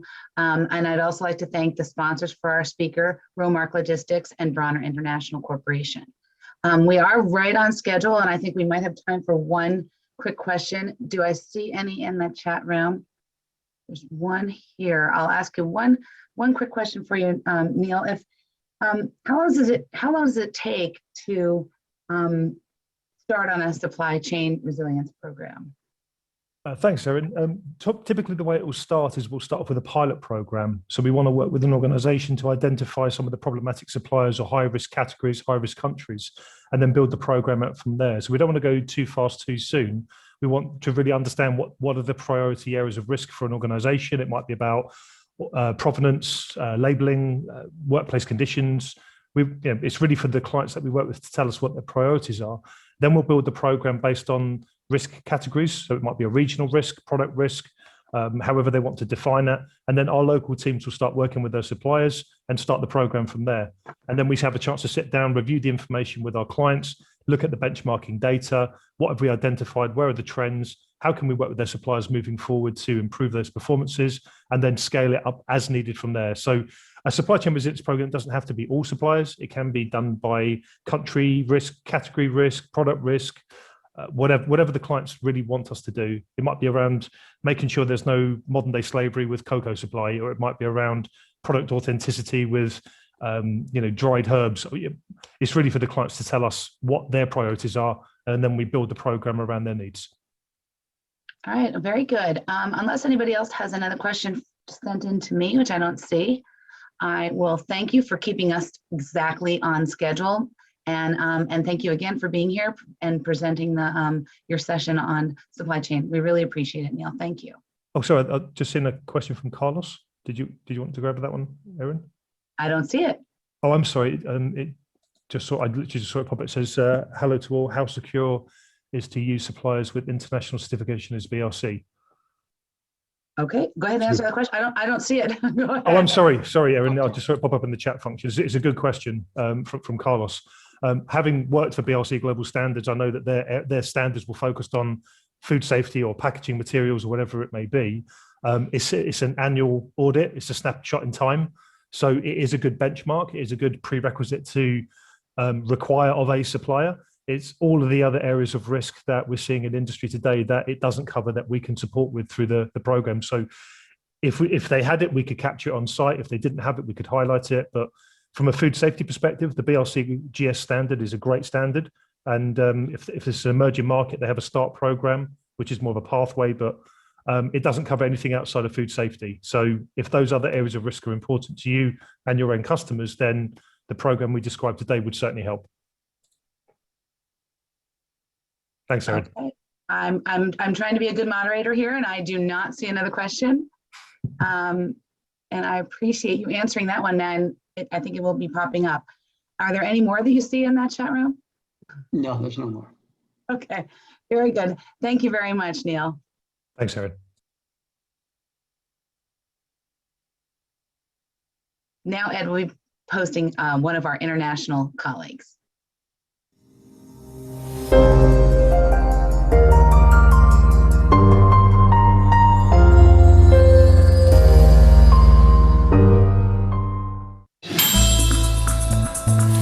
Hey you, what do you want? I want to taste real food. Something well-aged.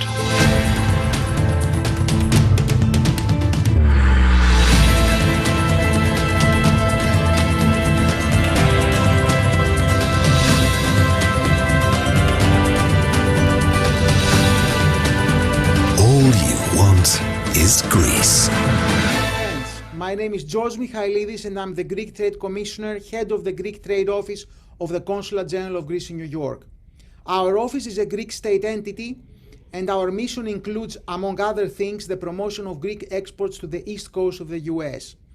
In this capacity, I'd like first to thank AFI for giving us the opportunity to address a distinguished audience specialized in the food and beverage sector and wish all the best of success to the 2021 Food Import Industry Convention. Greek food exports to the US have been steadily rising during the last couple of years, albeit slowly, thus not having yet met the kind of recognition we believe they deserve in the US market, taking into consideration their high quality and unique Mediterranean experience they provide. Greek food products are so much more than just kalamata, table olives, feta cheese, Greek yogurt, and olive oil that most people in the US, both food industry professionals and consumers, associate with. There's such a wide range of different Greek food products that stand for unique taste, natural ingredients, high production and packaging quality, innovation meeting current consumers' trends and demands in terms of healthy lifestyle and affordable pricing. In this context, I'd like to invite you all to participate to the Food Expo Greece 2021 show. Food Expo Greece is the largest and fastest growing international food and beverage trade show organized in Greece, as well as the most widely acclaimed show of its kind in Southeast Europe. It has been taking place annually during the last 6 years, bringing together more than 1,300 exhibitors, 3,500 buyers from 83 different countries across all continents, and more than 70,000 executives from more than 28,000 different companies. Adapted to the new COVID-19 pandemic circumstances, this year's show is going to take place entirely virtually from June 14th to June 18th, 2021, thus giving everyone the opportunity from the comfort of their own private space to explore new, innovative food products, not only from Greece, but from the entire Southeast Europe region. Furthermore, international buyers registering to attend the show will have the opportunity, by making use of an innovative online digital platform launched by the organizers this year for the first time, to gain access to a large number of food producers, and by applying a wide range of different criteria, be it product, category, country, brand, etc., to participate in digital B2B meetings and network directly via one-on-one video calls and online chats with the exhibitors of their choice, showcasing products of all different sorts of categories, such as olive oil, bakery products, frozen goods, consumer packaged goods, pre-cooked meals, dairy and cheese products, honey, spices, confectionery products, and so much more. Therefore, I invite you all to register to Food Expo Greece by clicking on the show's official website, which is www.foodexpob2b.com. Again, www.foodexpob2b.com, and explore the opportunities that exist for you. Our office is at your disposal for any further information you might need, either for the show itself or for any other kind of assistance or information you might need should you wish to explore business opportunities in Greece. And with this note, I'd like to thank you all, thank again AFI for having us on the convention, and urge you to watch this short video showcasing Greece as a prime culinary destination right after I conclude this short speech of mine. Thank you.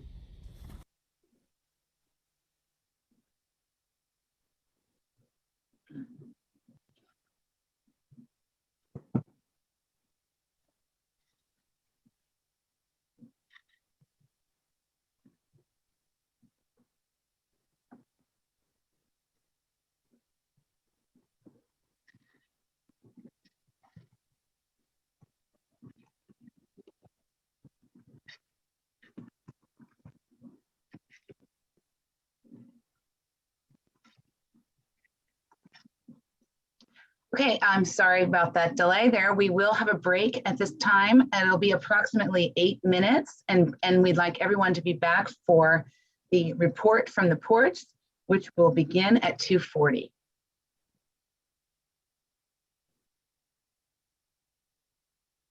Thank you.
Okay, I think we're going to resume with our afternoon program.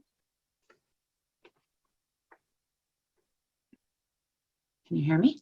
The next segment of the AFI annual convention is a pair of reports from the West and then East Coasts. It's the report from the ports.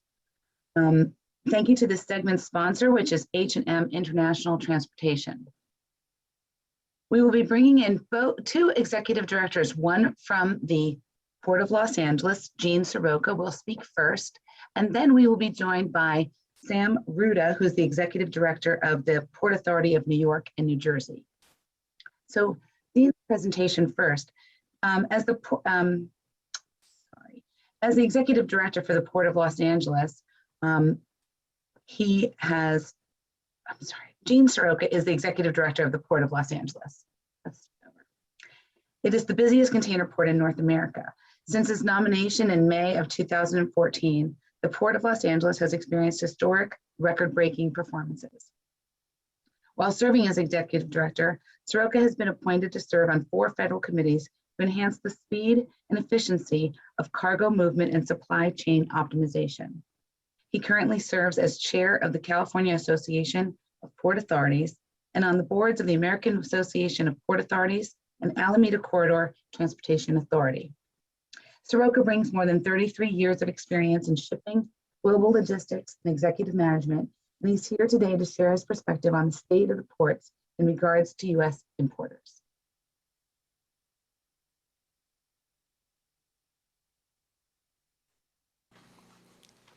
Hello, everyone, and special thanks to the Association of Food Industries for inviting me to provide this presentation about the state of our supply chain. My hope is that what I share with you improves your understanding about the current circumstances here in Los Angeles and a number of other major ports, both here and abroad. I want to start by thanking you for your business. As our nation's largest trade gateway to the Pacific Rim markets, we move a significant volume of produce, proteins, and food products, both imports and exports. Through April of 2021, that trade included nearly 75,000 20-foot container units, or TEUs, of imported food products that crossed our docks. That's a 20% jump over the same period both last year and in 2019. And please keep in mind, it's just a little more than half of the total food imports that came through this gateway through April of this year, the balance arriving through our neighboring Port of Long Beach. That's a lot of container units, a lot of food, and we appreciate the confidence you place in us to bring your products to market. I want to start by giving you a brief overview of our port. We are a city-operated port authority. My boss and the man who hired me to lead the Port of Los Angeles is Mayor Eric Garcetti. We are a landlord port. We don't manage cargo operations. We generate the majority of our revenue from long-term leases and shipping services we provide to our marine terminal operators. The majority of those revenues is reinvested into infrastructure and initiatives to support safe and efficient cargo movement. We have the largest port workforce in North America, between 10 and 15,000 men and women of the International Longshore and Warehouse Union. And 1 out of 9 jobs in our 5-county region is connected to the cargo shipped through our gateway. That's about 1 million weekly paychecks just locally. Nationally, our supply chain extends into the nation's 435 U.S. congressional districts, and more than 3 million jobs are connected to that import and export trade activity. The ports of LA and Long Beach are the #1 and #2 largest seaports in North America, respectively, as measured by container volume and cargo value.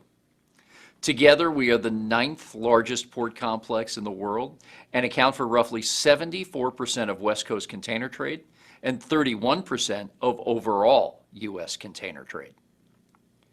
The global supply chain isn't often the subject of news headlines. Under more normal circumstances, your products flow from origin to destination in a fairly predictable fashion. That said, for us and many of you, I suspect cargo patterns over the past 3 years have been very choppy. Disruption in trade flows began in 2018 when trade policies enacted by the last administration in Washington went into effect. Here at our port, tariffs have added to declines in our export cargo 27 of the last 30 months. Because these tariffs have hurt American businesses and jobs, no port in the United States has been more outspoken about them. So if your industry is advocating for more balanced and less damaging trade policies, we stand at the ready to help you bring that message to Washington. When the trade war began, importers pulled as much cargo forward as they could in advance of tariff milestones. That first surge of import cargo made 2018 and 2019 our two highest volume years. In the 3 years since the U.S.-China trade conflict began, we have seen manufacturing shifts from China to Southeast and South Asia and back again. Then in 2020, COVID-19 effectively shut down China manufacturing for more than a month, followed by a dramatic freefall in cargo flows as our economies closed. Last March, we looked into the abyss of cargo levels we had not seen since the depths of the Great Recession. And by July, as COVID-19 restrictions kept people from travel and many out-of-home activities, we saw the beginning of an unprecedented pandemic-induced consumer buying spree here and elsewhere around the world. In the first 4 months of this year, we have handled more than 3.5 million containers, a 42% increase over 2020 volume and more than 20% above 2019 volume. In cargo value, our overall trade in Q1 rose by more than 25% year over year, from $56 billion in the first quarter of 2020 to $70 billion this year. We have been processing an average of 900,000 container units inbound each month for 10 consecutive months, going on 11, and we're on track to handle in excess of 10 million TEUs during our 12-month fiscal year ending on June 30th. Our current 12-month record stands at 9.5 million TEUs, set just back in 2018. Now let's take a look at operations. Every week we fly a drone over the port to give us an aerial view of our marine terminals and the vessels at anchorage off our coast. The video you see here provides a top and bottom comparison of our container terminals this week versus the same week last year. As you can see, the terminals are extremely full of containers and low on open space.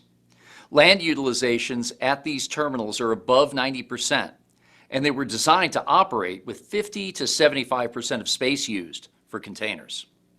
More space and fewer containers make terminal operations much more efficient. On average, we've had 16 container vessels at berth every day. Before the pandemic, our average was 10 container ships or less each day. Across both ports, our longshore labor shift counts have exceeded normal levels since the start of this year. The orange line in the chart shows us trending at or above 50,000 weekly longshore work shifts since mid-January, 37% higher than the same period last year. For the week ending May 15th, labor shifts are the highest year to date and 20% higher than the 4-year average of about 44,000 weekly labor shifts. The strong labor deployment ties directly to our focus on getting waterfront workers vaccinated. To date, we have worked with public health officials to provide vaccines on site here at the Port of Los Angeles to thousands of port workers. In addition to the longshore labor workforce, we have vaccinated truckers and rail workers, cruise ship employees, our commercial waterfront tenants, and others across our port ecosystem. Our anchorage data continues to improve. The number of container ships waiting at anchor averages 20 vessels a day right now. That's roughly half the number at anchor during the February peak of 40 ships. Another encouraging sign, fewer ships are going straight to the parking lot. In February, 90% of arriving vessels went to anchor. By the end of April, that number was down to 65%. For the ships at anchor, the average wait time for a berth is now 6.7 days, down from the March peak of nearly 8 days. Terminal and street dwell times for containers remain an impediment to landside cargo flow. Warehouses across the region continue to operate at or near full capacity. In turn, cargo owners are waiting longer to pick up and return their containers. Dwell time on terminals was about 4.2 days in March and April, down from a 5-day average in February. The containers on chassis wait for warehouse space across our region. Our average street dwell time was 6.6 days in March and April, down from 7.6 days in February. Rail movement continues to be an issue. Rail dwell time intermodal boxes averaged 8.9 days in April, down from 11 days peaking in March. The prolonged surge of imports and rapid succession of vessel calls, coupled with inclement weather earlier this year, have made it difficult for the railroads to get rail cars, engine power, and crews back here to LA fast enough. Several of our terminals have thousands of intermodal containers on their property awaiting rail transport right now, and it's going to be a few weeks or longer to clear out that backlog. You can help us clear out more containers and increase the velocity of cargo through our terminals by signing up for a free online Control Tower account. The Control Tower gives you access to a variety of valuable data insights from our Port Optimizer port community system. These tools include the Signal, which provides a 3-week line of sight on inbound container flows to help you better plan for the timely pickup of your containers.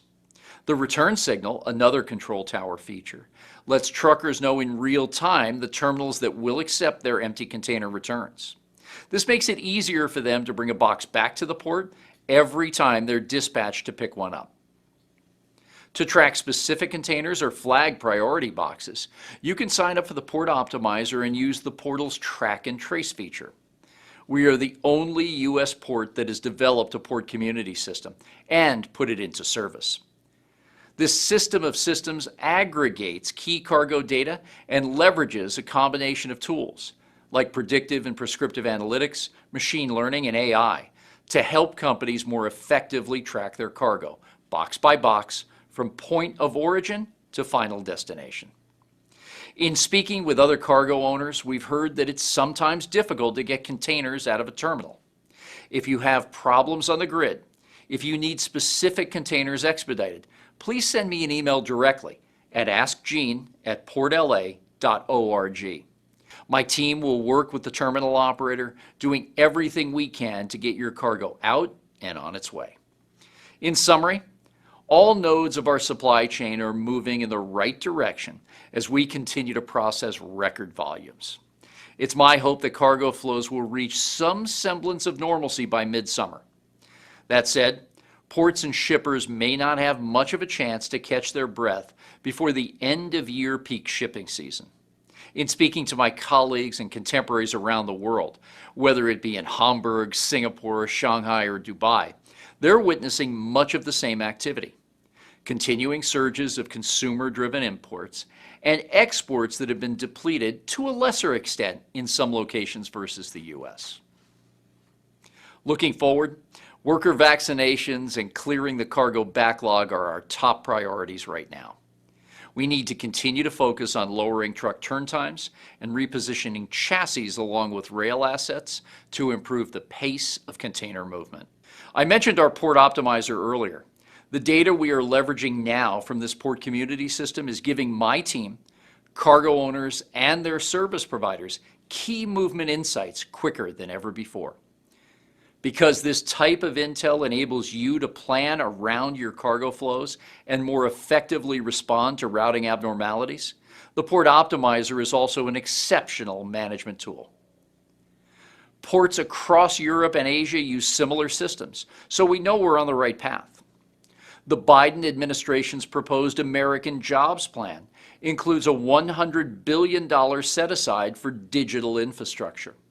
In addition to substantial cybersecurity upgrades, we strongly believe that a nationwide system like the Port Optimizer would be a key asset to help shippers more effectively manage and improve cargo flows as global trade continues to evolve.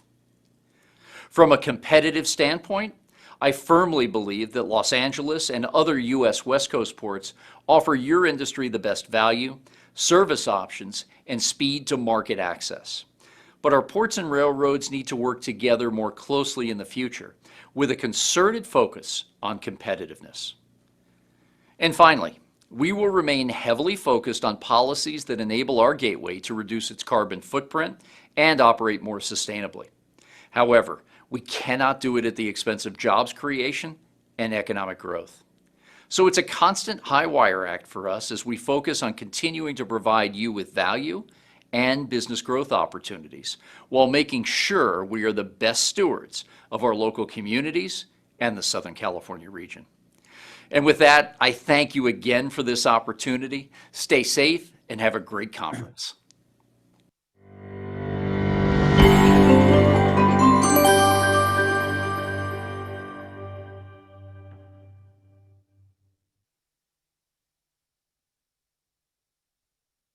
Thank you to Mr. Gene Soroka for being here today, for sharing that presentation with us, and for also being here in person. We are happy to take your questions in the chat room, or you can text or email them in, or you could raise your hand to ask the question yourself in person. I'd also like to make sure I mention the following sponsor, Jackson Lewis, for making this session possible. Hi, Gene. Thanks again for being here. Good to see you. Thank you. Good afternoon. We had a couple of questions come in, and then I actually heard you answer them. It was very thorough and beautifully professionally done. I appreciate that. I do see one question here. If you could please shed some light on the reasons for the drastic increase in the container costs, and then what importers might do to address that. Well, what we've seen so far is it's all supply and demand. How many containers and slots are available on ships versus the amount of space that we have in need of these massive imports. And I think as we put it in the video, we've never seen an import surge like this, a consumer-based surge predicated on the pandemic, where most of us have been working at home, or at least splitting between the office and home, spending a lot of time ordering goods online. For some of us, going to Costco or Target on the weekends was a family outing because everything else was closed. We also didn't have the opportunity to spend discretionary income on the service sector that we normally support so well. We weren't flying, going to ball games or movies. That money went into retail tangible goods. Our productivity at the port right now is up 50%, 50, compared to where it was pre-pandemic. The ships alongside now are averaging more work than we've ever seen at a Western Hemisphere port, and yet we still have more cargo behind it. Most of the folks in the Trans-Pacific trade on the import side contract on an annual basis. There is 5, 8, maybe even 10% that floats with the market, and that's where we've seen most of the prices increase. This next round of contracting has also seen increases, again, based on supply and demand. My one statement to the question is that this is still a relationship-based business across the board. No matter how global we are, we still have to have that working relationship with our service providers throughout the supply chain. Work with them to show that you are an important customer, a valued customer for them, that's willing to work long-term and find good ways to help support their requirements as well as them supporting yours. I think that's very good advice. Here's another one. When do you forecast the ocean freight cost to USA will decrease to the level of last year? That's a real tough question. From what we see right now, based on that supply-demand curve, cargo volume will be strong throughout the end of this year. I think what comes into question now is, what does Q1 of 2022 look like as the service sector emerges? I don't think we'll have a tipping point or have cargo volume fall off a cliff like we did in 2019 based on the trade policies we had, that versus China. But you probably will see an easing of these imports into next year, which may moderate pricing to an extent. But again, for those who contract on an annual basis, there may be a few less levers involved there. So we'll keep a close watch.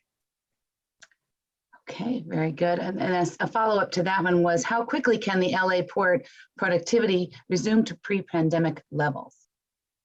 As I just explained, our productivity has never been stronger.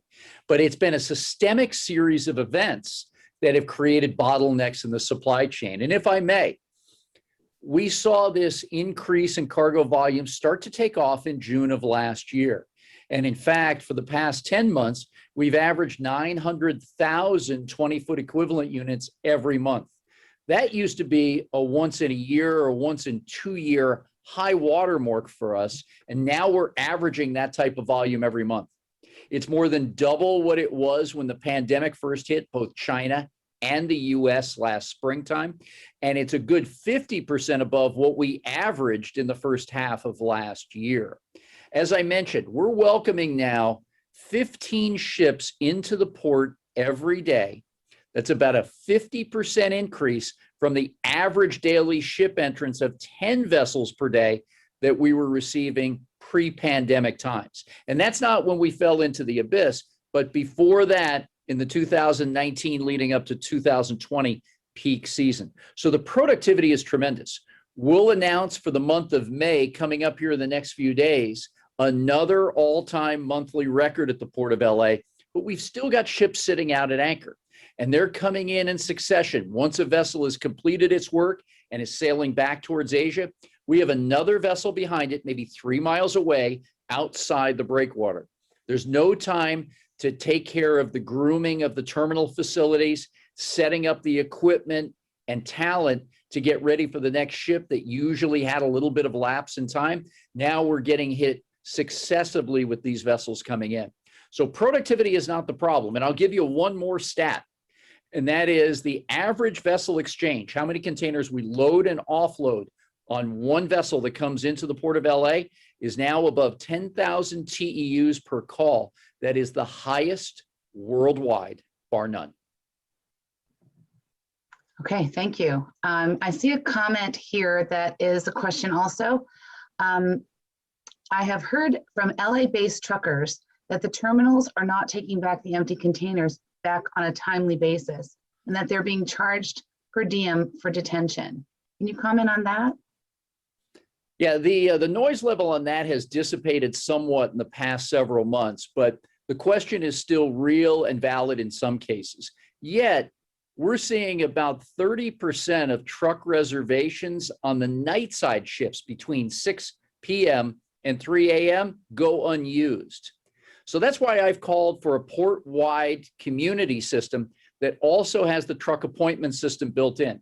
We have the technology, it's been built by us, but it needs to be expanded port-wide. We can then have a view from a control tower standpoint to see where all these truck reservations lie, those that may remain open. We can quickly put clients and trucking firms in touch with those terminals to fulfill those appointment times. The demurrage and detention question is currently being studied at the highest levels in our federal government. We also have a technology answer for that to make sure that demurrage and detention, which was never meant to be weaponized, is used in the proper ways. We want this port complex to be a transit facility. If containers are waiting because it's inoperable or impossible to get after those boxes in a given day, the importer or exporter of record should never be penalized for that inefficiency. So we'll continue to work with you very closely. And again, if you have specific instances or areas that we can help on either one of those questions, please send me an email directly at askgene@portla.org, and we'll get to it right away. Okay, I know that our attendees probably really appreciate that as well. Here's another question for you, Gene. This person says, it can be frustrating for importers to be hit with fees for delays, et cetera, over which they have no control. What role can the ports play in alleviating those issues? And that's the work I just mentioned. Very similar question, but equally as important. The port itself does not charge demurrage or detention on containers that leave this complex, but we need to work to expedite the cargo through the port. Now, a couple of other noteworthy metrics are that the dwell times for containers, the time that they sit before their next movement, has doubled and in some cases tripled compared to pre-pandemic levels. Now, on one side, I hear from importers and exporters that it's tough to get in and out of the port, long lines for trucks, or I simply can't get to my container. On the other side, I'm hearing that folks don't necessarily need their cargo fast enough. I believe this group is the exception to that comment. But realistically speaking, again, if you can prioritize your loads and give us an understanding of when you need them, we can work with you on the ground and the terminal operators. Even better yet, sign up for the Port Optimizer, load your containers in there, and then we have an entire port-wide enterprise view as to how we can move these containers in and out swiftly. Happy to work with you offline if you need to and get you indoctrinated to some of these ways that we can get your cargo moving even faster. Okay, thank you. I'm trying to manage a few in the chat room and then others coming in to me directly. If anybody has a question that they would like to ask in person, you could also raise your hand. There's another one here. Are there government agencies, in your view, that should be able to help with some of these problems for importers? Yeah, in general, and number one, I think realistically, there's been a strong light shown on this situation. And whether it's in my work with the Department of Commerce on an advisory committee on supply chain competitiveness, or the White House directive that came out this morning, taking a deeper look into supply chains on commodities, transportation, and agriculture, among other areas, considering sourcing of products, there's a great many that can help in this situation. I don't think because of a strong market, you'll hear from the regulators and from the policymakers that this is something that we can legislate away. Again, I use the term relationship-based business, and that's the time for all of us to work together. There are many folks that felt they got caught flat-footed, quote unquote, with the huge surge in imports. Los Angeles was not one of them. Through our digitization program with the Port Optimizer, we can see weeks out and plan both assets and talent on the ground to get cargo moving, as evidenced by the record-setting numbers that we've had here, but there's still much more work to do. So we continue to liaise with the Department of Commerce, the Department of Transportation, Agriculture, and many other agencies across the board whose constituencies have had difficulties during these past several months. And we'll continue to work just that way. But if you have other ideas, please come to me and we'll work with you together. Okay, thank you. Jean, I'm going to read the next one for you. Do you anticipate further logistics bottleneck from the COVID-19 outbreak causing the partial shutdown of the Yantian port in China? Yeah, the Pearl River Delta ports in South China, Yantian, Shekau, Nanshan, several others are seeing a wide-reaching outbreak of COVID-19 impacting their workforce. There have been delays in cargo vessels coming in and out, shipments loaded, and even diversions or port call omissions of shipping lines. So we see that that will have a lasting impact for the next several weeks, and alternative plans will have to be made. I do understand in talking with colleagues in Hong Kong that cross-border activity has increased dramatically and cargo vessels calling in and out of Hong Kong are absolutely full. But this is the world we live in with this ongoing global pandemic and the need to vaccinate our workers across the supply chain. Something we've tried to do with diligence here in Los Angeles and through COVAX and other methods on the international forums, including the International Association of Ports and Harbors, and many others who are looking at this issue closely. Our own Eric Harris is working on the international platform to get more workers vaccinated, especially where these hotspots are located. But suffice it to say, there will be delays because of the health and safety of the workers involved. Yes, understood. Thank you. Here's one more for you. What is being done to address buried containers at LA ports without rail access that need to be drayed to rail hub for IPI cargo? Does the port have control over this, is the question. In general, and this is a good question, the Port of Los Angeles, like many others on the West Coast, is a landlord port by state legislation, meaning we have the rights to the property and we lease those properties out to the private sector companies who move the cargo. Although we've assembled a team of industry experts and have an outsized responsibility to help, getting to the real point of this question is what we've been doing. We've had our sleeves rolled up for over a year now, trying to find ways to prioritize cargo, expedite it, and equally as important, know what's coming at us so we can plan, which is why the Optimizer and the digital plan that we have is so very important and vital to fluidity at our ports. Here again, though, if your company has specific requests around cargo that seems to be buried or delayed, send me that email, give me the prioritized list of containers, and we'll get on it very fast for you. But in the future, again, let's load this information up to the optimizer so we can pre-plan, flag the containers before they get here so we know exactly how to manage. And I'll give you one more example. 20% of our imports are parts, components, and peripherals for the manufacturing sector in the United States. And we have done a pretty fair job of highlighting that segment so we can move the cargo through as quickly as possible. There's no reason we can't do that for other segments with good advance notification and using this digitized system. Okay, thank you, Gene. There's one last question, I think, here, unless I see another one come into the chat room. An earlier speaker spoke to us about a multimodal transportation. Is capacity, in your mind, is capacity growing for that? Generally speaking, yes. But again, this has been one-way trade for about 15 months. The trade tensions and trade policies that emanated out of Washington really started this ripple effect almost 3.5 years ago with the introduction of the Section 232 and 301 tariffs under the auspice of national security. We started to see the impact on exports, specifically agriculture, manufacturing, broadly automotive and their tiered suppliers because of retaliatory tariffs. In addition, the strength of the US dollar and the more recent phenomenon of liner shipping companies expediting empty containers back to Asia to get ready for the next round of imports and foregoing the American exporter. That's put a tremendous amount of stress on the asset providers. Liner shipping companies are going back empty. Railroad companies are bringing as much cargo to the inland as they can and then returning with empty equipment. In some cases, flying crews back to the next point of entry.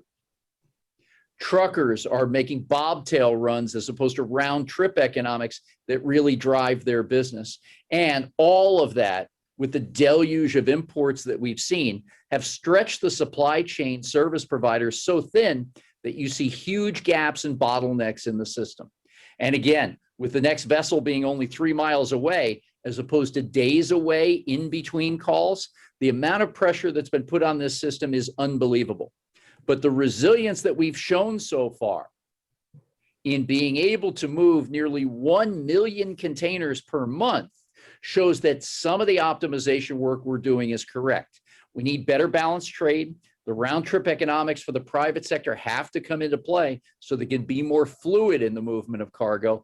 And we need earlier indications, forecasting on how the cargo flows are going to be. And most importantly for the United States, all I'm calling for is a heat map to show cargo owners, both on the imports and export sides, where those bottlenecks may be, where equipment, rail, and truck service is going to be found, and how they can match up with liner shipping sailing schedules. That will give us a much greater picture of the continental US so we can make better decisions collectively, whether we're on the ports, private sector service providers, or the import-export community. This is a piece of work that I would encourage you to look into and help us support. Thank you. You're certainly painting the picture for understanding things a lot more clearly. Another question here is, do you see other ports in the West Coast start to take on more cargo from Los Angeles and Long Beach?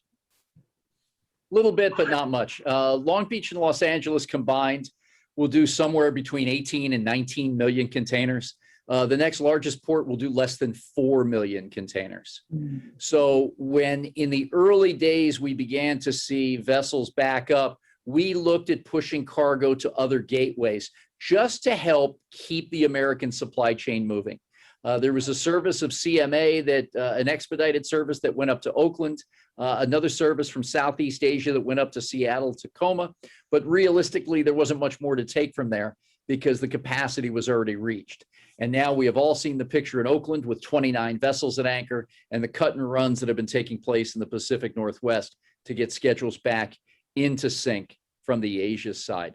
So realistically, there's nobody that can just pick up this excess demand and pump it into their port complex. The numbers are just too huge. So we're trying our level best to work on scheduling, berthing windows, expanded hours as we can, and taking advantage of squeezing every hour of productivity we can out of the port complex.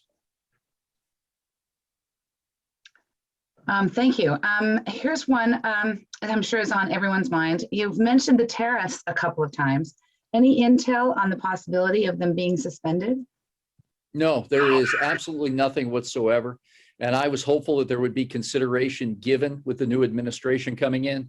But again, with the White House messaging this morning, the National Economic Group that's taking lead on this, they're looking at all angles, but we've got to level set this. The phase one trade deal on agricultural exports to China has non-compensatory pricing, meaning the American farmer has to sell at a loss to meet the volume commitments in that ill-advised plan. More stories like that with Europe and other manufactured goods. So as we head into the G7 summit this weekend that's being held in Cornwall, England, there has to be some dialogue around how the United States once again reemerges as a global leader and can work with top international leadership to find ways to mutual rules-based trade. There's a long way to go, but the United States has got to step up at this point in time. Another excellent message. Thank you very much. I don't see any more questions in the chat room unless I'm wrong again on that. But I do think that has been a great set of questions, and after a very informative presentation. Thank you so much for being here. No, this has been a tremendous opportunity for us, and I understand and feel your pain. We live it here every day. I've been on the job in the office every day since the pandemic started here in the United States. Work with us. We'll get on the ground and roll up our sleeves like we've been doing all along, but it's our job to help support you and the members of this organization, and we'll do our level best to do just that. Thank you again for the opportunity here this afternoon. Thank you.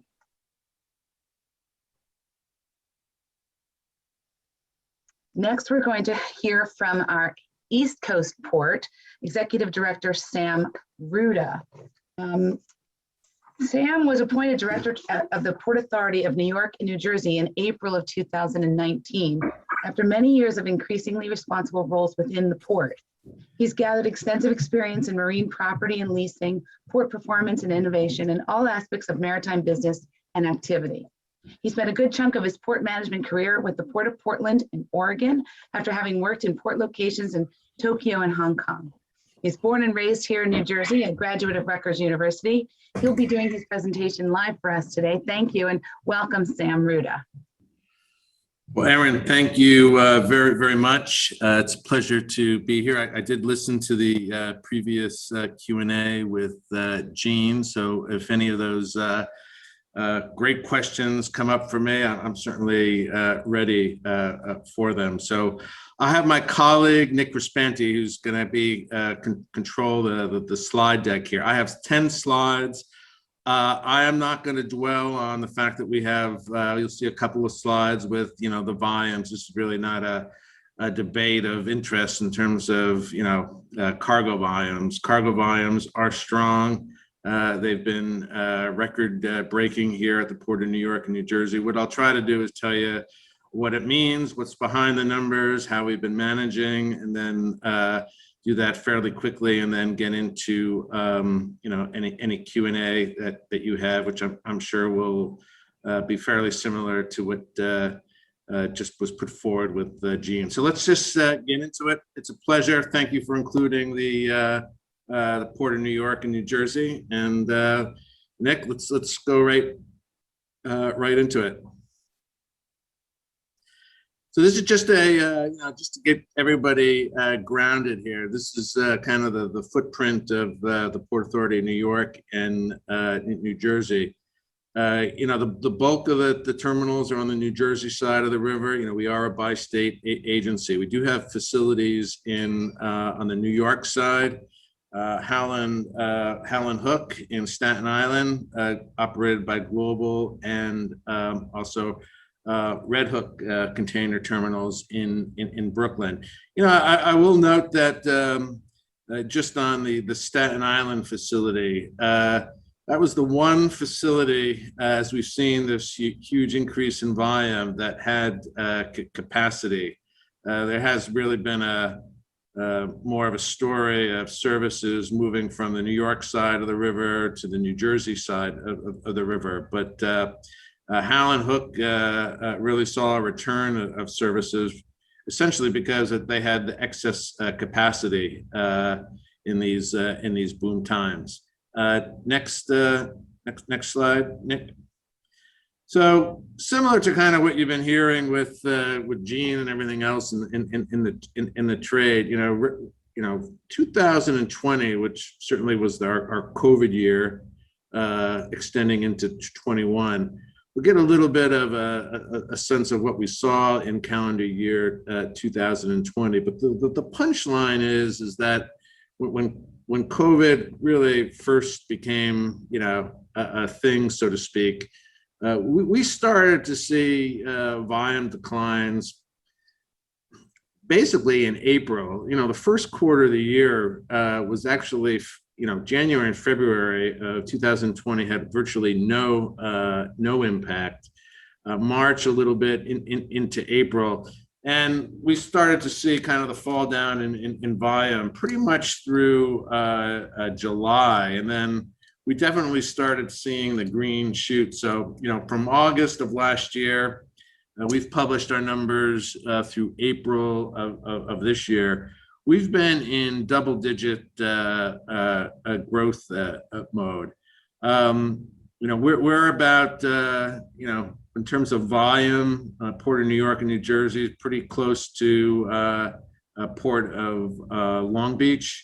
I'm sure this will come up in the Q&A portion, but we have not had the issue of vessels being at Anchorage. Like many things in our industry, there's not necessarily one explanation from that, but a lot of little things. We'll talk a little bit about that. So why don't we go to the next slide, and you can kind of see volume over time. And this is really interesting, because I think this is really the question that we really all have to think through. You see the 2021 red line at the top, comparing it to the blue line, which is 220. But maybe 220 is not really a great year to really look at trends, because you had the downturn on the first half. You can see that clearly here in the blue, and then the second half recovery. So really, I'm not comparing the red line 2021 necessarily to 2020. I'm really comparing it to 2019, which was a record year for the port. So I really think the question is that in that red line, does it shift back down and normalize again, or are we really witnessing here, COVID notwithstanding, a structural shift on the demand side of the house? And our data is somewhat mixed in terms of what this may mean in terms of the next 6 months, in year and beyond.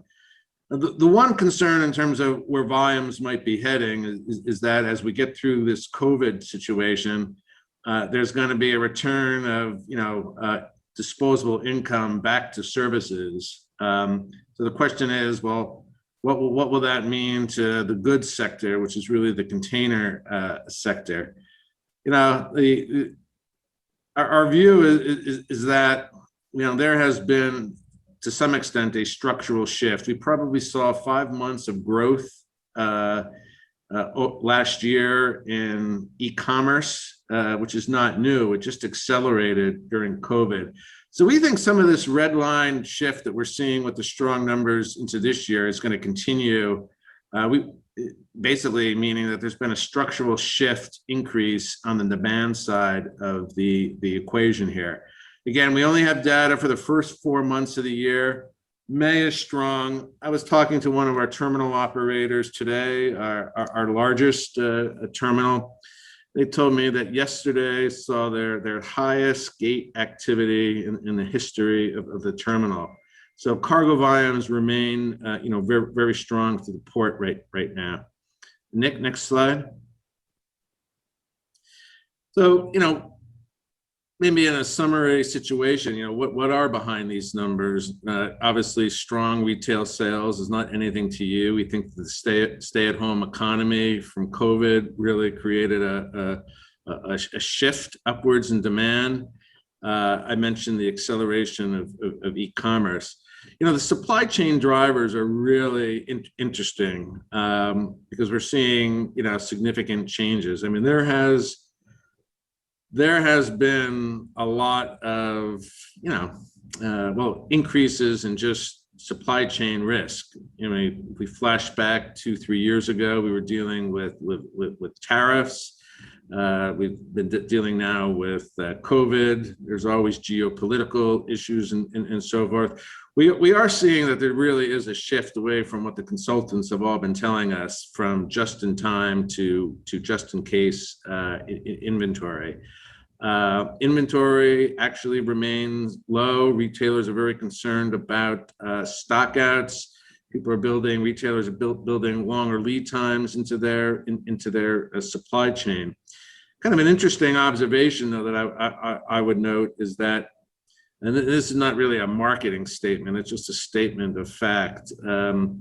About 75% of the 38 weekly services calling the Port of New York. New York is the first port of call. And some of that is we can say it's attributable to good management, but no one will believe us on that. But what we are seeing is that as there's continued shift in just sourcing increases in Southeast Asia, West Asia, that is going to be that's going to go onto the service networks of the carriers that run through the Suez. But interestingly enough, we're seeing that the Suez routings increasingly are now including South China and even Taiwan. I don't know, based on how people look at geography, if South China, Taiwan is considered North Asia, Central Asia, or South Asia. What I am suggesting is that the Suez routings is not just a story of Southeast Asia and West Asia. And I think that's an interesting, that's telling us something about, how carriers are looking at deployments. Obviously, on the Suez side, you can have ship sizes greater than 14,000 TEU, which pretty much right now is the max through the Panama Canal. Next slide. So, I'm going to talk about just how we've been managing, the strong cargo movement through the port. And I would say some of the success, and I'll talk frankly about, some of the areas where there definitely needs to be improvement. I think those fall into the area of trucker experience and some of the trucking related issues that came up during the Q&A that we just heard. But Nick, why don't you go to the next slide, because I think this is really the more important slide. The next one, we'll go back to this. So I think this is worth just spending a couple of minutes on. And I think these are our key COVID learnings. There were 4 early decisions that I think resulted in, sustained benefits for the gateway. And I won't read the slides, but I will tell you that I just was not going to rely on handouts, whether from the states or FEMA or otherwise, on PPE. We decided as a kind of stakeholder group, terminal operators, labor, New York Shipping Association, that we were going to just develop our own supply chain. We have a lot of expertise, and we developed a relationship with BYD, the auto manufacturer, who also became one of the largest manufacturers of PPE. We just import them ourselves, both surgical masks and their version of KN95s. terminal operators with the cooperation of labor, implemented temperature checks daily, still ongoing to access the terminals.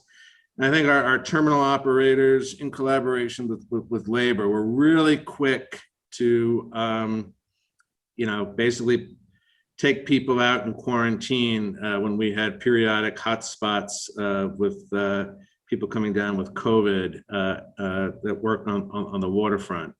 And I think the fourth thing that really has kept us ahead of the demand curve here was very early on, we extended gate hour, the terminal operators extended gate hours, and then moved to weekend gates. We tried Sundays a couple of times, but there were trucking association partners who put out some surveys. The feedback was yes for Saturday, no for Sunday. A lot of the issues were by Sunday, the truckers were timed out on hours. I've mentioned this before, but I would say that the suspension of cruise activity helped on the labor supply. And then, I think we've learned a lot about just the interconnectivity of operations. If we say keep the gates open on a Saturday, but you don't have the container depots or the chassis depots also open, then you sub-optimize, having gates open on a weekend. So a common theme in terms of, I think, the Port of New York and New Jersey is that kind of every step of the way, a lot of collaboration. We're still hosting bi-weekly stakeholder calls. But I would note here that in addition to the normal, cast of players that you would think, the Port Authority, terminal operators, depot operators, railroads, chassis providers, labor and the employers group were also at the table. We won't go back to the slide, but my final point was, another really important stakeholder here has been the railroads. For the East Coast, Port of New York and New Jersey, CSX, Norfolk Southern, really strong dialogue and really a metrics-driven approach to how many rail cars we need on a weekly basis just to manage the inflow of cargo. Even at the front end of COVID, rail volume really didn't decline all that much, but it's continued to be very strong through the port. And I'm happy to report that our dwell time right now is really the best it's been in a year. So I think I will stop there and just open it up for Q&A.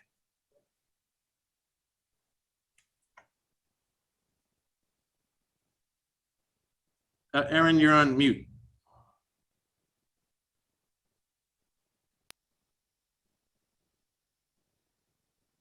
She's still on mute. There you Sorry, I thought I had already taken care of that. go. No problem. I'm very sorry. Thank you very much for that. I had told everyone that this was going to be more of a discussion. And so I'm hoping to get some questions put into the chat room, but I do have a couple sent in to me here now. Okay. So one of them is there any advice? Well, let me start. Are you aware of any common mistakes that importers are making? I'm going to say it may seem like it's a safe answer by saying no, but it's not. It just doesn't come from naivete. I mean, I had a job like many of you. I mean, I managed Nike's global logistics for 3 years, and it's a pressure cooker, and it's even more of a pressure cooker when things aren't going well. This may not be a sexy topic given given the market conditions in terms of rate levels, but and I'm certainly not speaking for Nike today, but at the time, and this goes back to the early 90s, we decided that and I do think this makes some sense, that we didn't want to bring the ocean carrier rates down to the bottom. At the same time, we didn't want the ocean carriers to bring us up to the top. So it's acknowledging that there's going to probably be variability across, rate levels over time. The question is, how variable do you want it to be? And this is fraught with, no one wants to be paying more than the market. It's always great when you're paying less than the market, but I really think that a lot of thought should go into what market are we in? And I think with all these challenges in supply chain, I mean, I think everyone needs to look at transportation entities as, partners, but really being a key component of, the overall, business. And freight rates, the big issue. I'm not, it's all what should that baseline be? And I know that's really, really tough, but I think approaching the business like that is, I think, helpful. Again, not trying to take the carriers down to the bottom, and then also them trying not to take you to the top. And hopefully there's a sweet spot there. That's really my only call out. All right, thank you. I know Don has been unmuted to ask you a question in person. Hi, hey, thanks for your time. I appreciate it. And the graph, the small amount of presentations you had was very helpful in looking at the demand that you're looking at this particular point. We're still getting maybe one container off the pier at a time. Doesn't seem it, and I'm not that close to it. It doesn't seem like the appointment thing is working well. Has all the kinks worked out? When do you think we're going to, a trucker can be able to go to the pier twice in a day? And I don't expect that to be anytime soon. I was just wondering, will that bottleneck clear at some particular point? So here for New York, the Global Container Bayonne is using appointment systems. Maybe APM has a modified appointment system. I will tell you that in this period where we've seen excess, really strong demand, not having appointments offers probably a lot more flexibility. Global's operation is highly automated. Probably given the size of the terminal, it's probably been affected the most by buildup of empty inventory. Not unlike some of the questions that were asked of Gene. So I think at the holistic level, I think things definitely are improving. Dwell time has been coming down. The evacuation of empties just to make space in the terminals, probably about 6-8 weeks ago, was really at its worst. The carriers have actually helped by allocating more empties on the weekly vessels.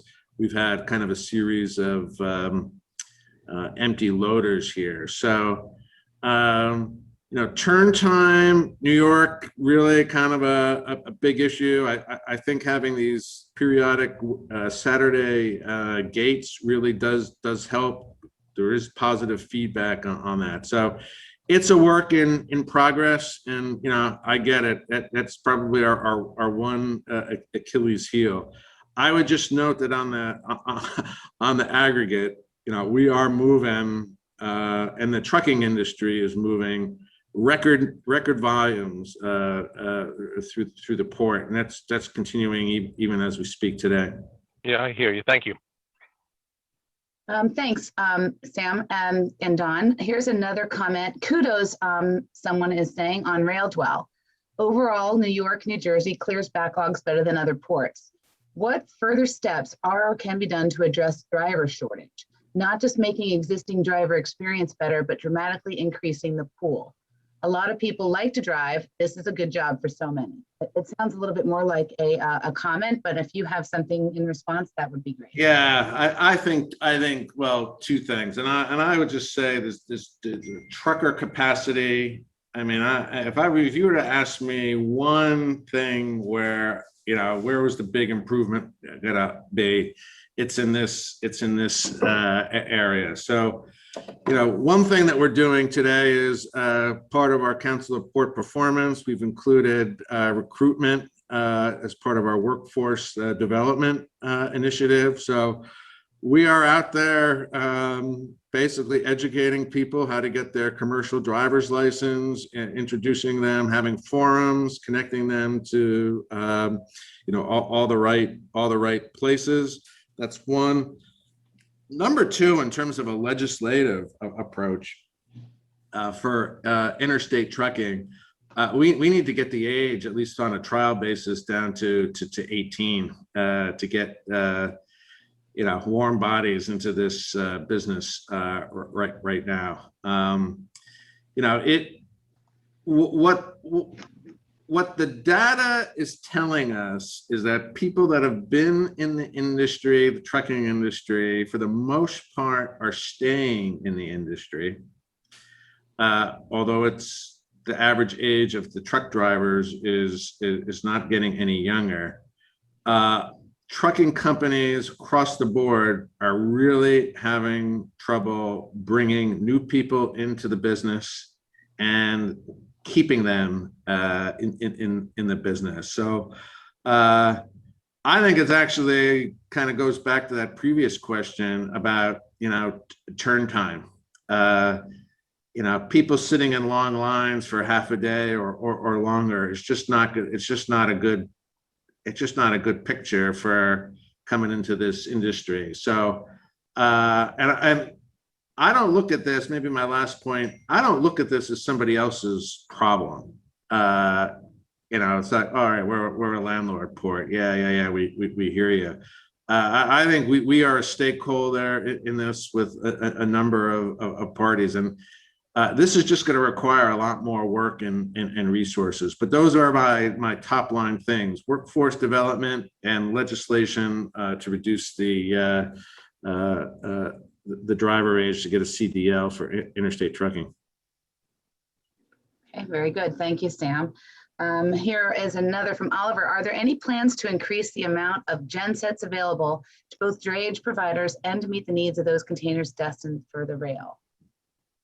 Yeah, so that's a reefer question, and I do not know the answer to that offhand. What I would tell you is that when you just the Port of New York is, you look at clusters of commodities that move through the port. I would tell you that on the import side, food is a commodity cluster that has been growing for us, including on the reefer side.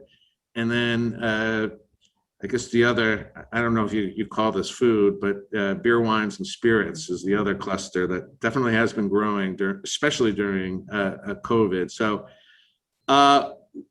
we will take that question and get back to you. I know that several of the terminals, several of the carriers are more reefer focused than others, but I don't have the data to give an intelligent answer. Okay. But we have been growing in the broader food segment. Okay, very good. I know you mentioned earlier that the dwell times are coming down. Somebody much earlier in this process asked me if I could ask you what the current dwell time is at the port. Yeah, so on the intermodal side, we're probably at about day and a half right now. Maybe one exception to that is one of the Class 1 carriers in their Chicago facility, which they've been struggling, but that's also been improving. So that's the only asterisk there. So dwell times on containers. I mean, it's come down. I don't have the exact day across the terminals. We don't report dwell time at the individual terminal level. It's more kind of consolidated. I would tell you that the terminal operators have been telling us that there's two camps on this. There's the containers that people want to get their hands on now, and then there's also the containers where shippers are saying we don't want it now. So both numbers have been going down. I'll have Nick give you the metric on that. All right, very good. I think that was the last one I had for you. Like I said, this has been very informative. It's nice for people to put a face with the name and know where they can find you and know how things are going at the port. So I really appreciate you sharing your time with us today. And I hope to see you again in the near future in one of our in-person events. Well, I thank you. My last comment would be, we are a big port, but we try to act like we're a small port. So you call me, you get a response. You email me, you get a response. But I have a great team. Nick Responti is one of the team, and we will be responsive. So don't think that we're too big, that we don't care. We do care, and size doesn't matter in terms of our approach to caring. Okay, well, we really appreciate that. Thank you so much for sharing your time today with us. Thanks. This session had been sponsored, by the way, by Connell Foley. I wanted to make sure I made note of our appreciation for them. And now we'll have a colorful and informative moment from one of our international colleagues, Portugal.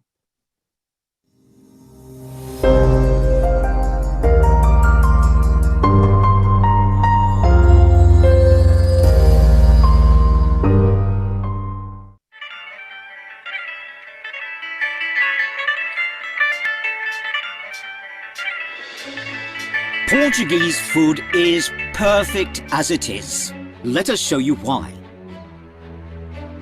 The same way the country is surrounded by sea, all our food is influenced by a certain Atlantic essence.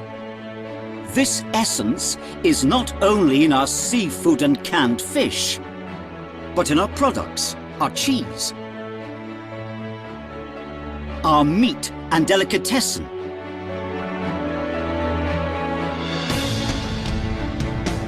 and even our sweets. Our food products are made with passion and knowledge of a long tradition of producers.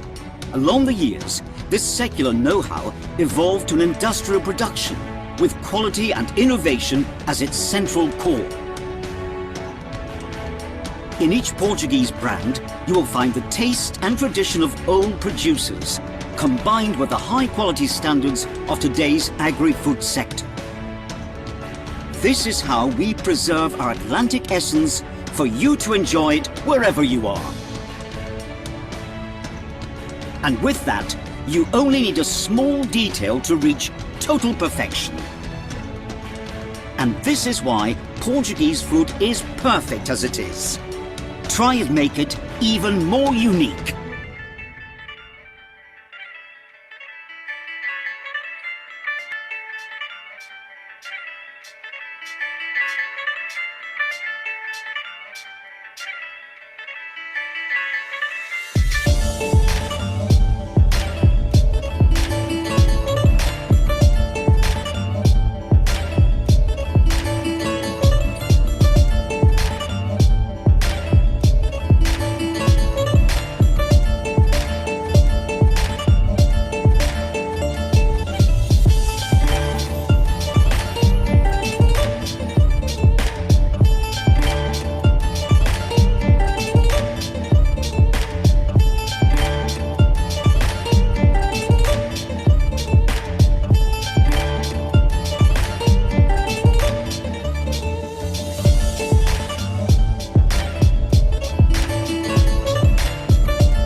Welcome back. The next segment of today's program is our Consultants Corner.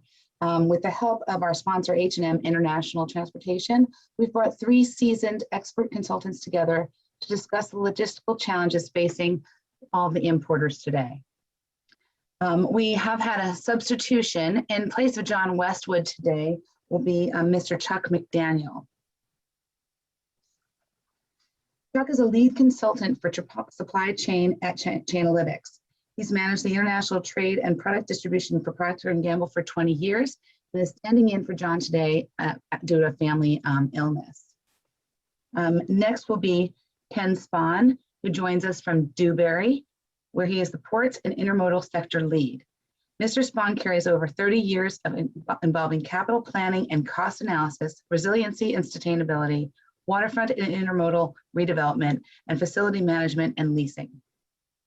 He's been a project manager for landmark rebuild design by Hudson River Feasibility Study and Environmental Impact Statement, which has won several awards. The third speaker today, and we'll turn it over to them for discussion, is a consultant named John Antonucci. He's the Vice President of Business Development at 721 Logistics. He's a licensed custom broker and certified customs specialist with 30 years experience in customs and international logistics. I'd like to welcome all 3 of you here today, and I'd like to give you each a few minutes of time to introduce yourself and talk a little bit about the industry situation with logistics today for importers, how you see it, and then we'll open it up for a discussion between the 3 of you and also our attendees as they put in questions to the chat room and into me. So Ken, would you like to start us off? Sure. Thank you, Erin, and I appreciate AFI for inviting Dewberry to participate in this event. And we understand how important your organization is and what all your clients are involved with in getting goods through the port and so forth.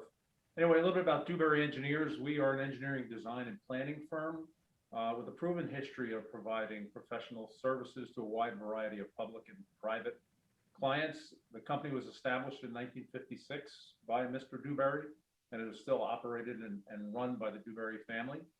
Our main office is in Fairfax, Virginia, but we have 50 locations throughout the US and over 2,000 employees. And I have a little New York, New Jersey bias. So we have 4 offices between New York City and New Jersey with about 400 professionals.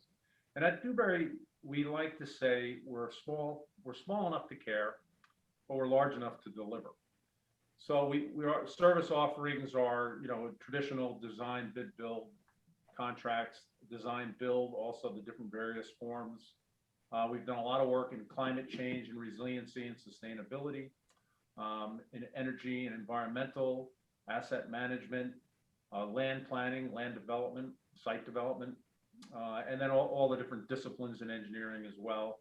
And we focus mostly on transportation is kind of our biggest sector. That includes port and intermodal work too. So should I keep going, Erin? Yes, you can. And well, actually, why don't I stop you there and we can introduce John Antonucci and Okay. Then we'll come back to you when we start the topics. Very good. Hey, good afternoon, Erin, and good afternoon, everyone. Thank you for having me participate today. Appreciate the opportunity. 721 Logistics, we are a customs broker and freight forwarder. We specialize in handling fresh, frozen, and shelf-stable food products. Basically helping our customers navigate through customs, CBP Ag, FDA issues on a daily basis. I'm guessing the theme that everyone's had today obviously is related to the pandemic and how the pandemic has disrupted trade at extraordinary levels, driving the costs of to ship goods 5 times pre-COVID levels with really no end in sight. And, demand has outpaced global container availability, and all the links in the supply chain have been stretched beyond imagine, from the ships to the terminal operators to the truckers, to the warehousemen, and obviously, to the trade. So unfortunately, this is the new normal.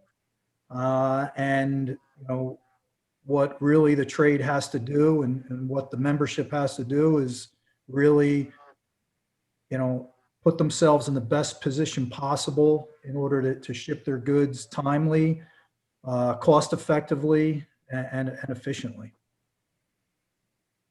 All right, it's good to hear from you, John. Thank you. And I'm going to introduce Chuck again now. Chuck, if you could tell us a little bit about yourself and your area of the industry. Thank you. Again, it's a pleasure to be here.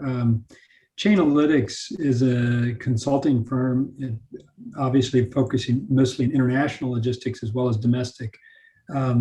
We do an end-to-end supply chain evaluation where we look at supply chain optimization from foreign consolidation points into domestic distribution procedures, and also working just on traditional bid optimization for contract renewal.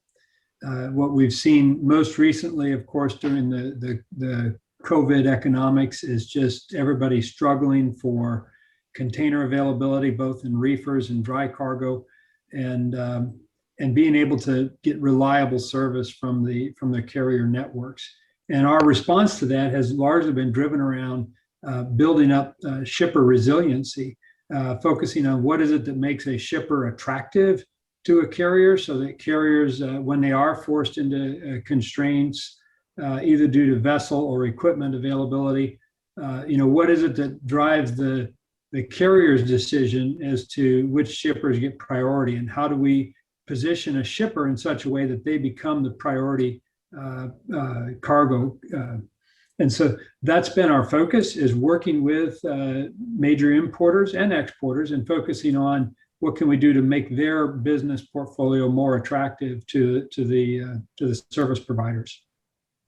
All right, very good to get a nice introduction on what the three of you specialize in. Now, Ken, I'll ask you first just to give us a little bit of insight on how you think the current situation is affecting U.S. food importers and what they might do to try to alleviate some of these concerns. Thanks, Aaron. In talking to folks that I've known for a lot of years in the port business, it just sounds like we've hit kind of the perfect storm of events, and some of this was kind of occurring systemically prior to the pandemic, but then the pandemic just kind of made it all worse, and then kind of what was already lingering and an issue, kind of rose up and became worse. So between the pandemic, which is still, as the couple of guys beforehand, Sam mentioned, it's still going on, the pandemic, and so it's still affecting the supply chain. The Suez Canal incident had a huge effect on distribution and imported goods, not so much in the U.S. but in Europe, but it has kind of a daisy chain effect. And then the impact of larger ships into the ports too, because the ports had to adjust to be able to handle larger ships, which they're doing and they're working on. But with the e-commerce and then the lag in imports early on in the pandemic, things slowed down, and then now they're making up for it. Just made it that much more difficult for ports to digest all this cargo coming off these larger ships, and dumping just greater numbers into the port. And in some cases, the transportation business is a system, and it's not just about the port, as we all know. It's about the truckers, it's about the rail, it's about the warehouses, and there's a lack of labor in a lot of those places too. So it's all sort of compounding, and it's likely to be a bit of a paradigm shift too, in where we go in the future, whether it's ever going to get, what this is likely a new normal in my mind, and that things are going to have to change in order to keep up with the larger ships and with the growth in e-commerce that's not going away. And it could result in longer gate times and off hour, truckers being able to work off hours and warehouses being open off hours and things like that. So it'll probably improve, but I do think that we're getting to the point where it's a new normal in terms of the volumes that are coming through the main ports and how they're going to be able to handle that in conjunction with all the partners involved in handling the cargo. So. Okay, Chuck, I see you there. Do you have a similar perspective? Yeah, I think he's right. This is a new normal. There's been some fundamental changes in the ocean industry over the last few years, where we've seen consolidation of shipping lines. There's fewer major competitors in the east-west trades, and that's led to a change in dynamics in the way that carriers and shippers can negotiate with each other. And we're seeing now that the leverage has turned, and more that the carriers are the ones bringing the leverage to the table in terms of negotiating not only rates, but just MQCs, what's feasible, what's realistic. And we're seeing where shippers are actually forced now more to almost take a competitive footing in order to make sure that they can get capacity guaranteed to them as they're looking at their contract year. So it's become much more of an aggressive environment from the shipper side of the table. Okay, I can see what you mean by that. And John, I want to ask you to chime in on the same topic, please. Well, I think, Chuck and Ken have both kind of hit the nail on the head. I mean, you've got this perfect storm of pandemic, carrier consolidation, lack of equipment on the ground, terminal operations suffering, trucking, warehousing, all this has played a major impact on importers' ability to get their cargo, timely. And for what you're paying now in ocean freight rates, listen, I'm not a fan of the ocean carriers whatsoever. I think the ocean carriers have done nothing but pound their chest, brag about, how much revenue they're making, how smart they are, and why they haven't done this sooner. But that impact on the shipper, on the importer, and look, our goal here is to keep people in business, to keep people working, not to put people out of business because ocean freight rates are just at obscene levels, never ever seen it in this industry since containerized shipping started in the 70s, I guess. It's it isn't good for anybody. It isn't good for business. I think at some point, it's going to cave. And, yes, have we seen this up in, the ebb and flow of pricing over the last 20, 30 years? It is all supply and demand based, but, if I'm a shipper and I'm guessing the membership, a lot of the members are using, I think, at one point there was a shippers association for AFI. I don't know if that's still in place, but I'm sure if it is, I'm sure the shippers association is doing their best to negotiate the best pricing and as much space possible for the membership. But yeah, this isn't going away anytime soon. It will be, these levels will be here for the remainder of the year. I've read some articles where we're going to see this push through 2022 and this won't shake out until 2023. I hope that's not the case, but we'll see.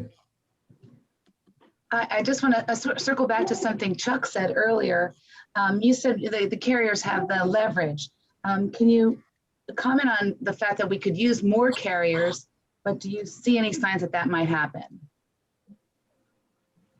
Well, I don't know about more carriers. That would certainly be nice, but if we change the question, we talk about more vessels and we look at what's the future on the order book side as far as new vessel ordering, that dropped off pretty substantially. It's coming back now slowly, but of course the lead time for new vessel ordering takes time. And the same principle holds to container availability. It also dwindled slightly because the container manufacturers tend to base their forecast based on what they see in the vessel shipyards. So as that kind of came down over the last 2 to 3 years, it's now ramping back up. But again, there's lead time associated with bringing that back into the marketplace. I see. And I have a question here now I'll put to Ken, if it's okay. Do you have any advice or could you point out any common mistakes made by importers? I'm sorry, I missed the last part.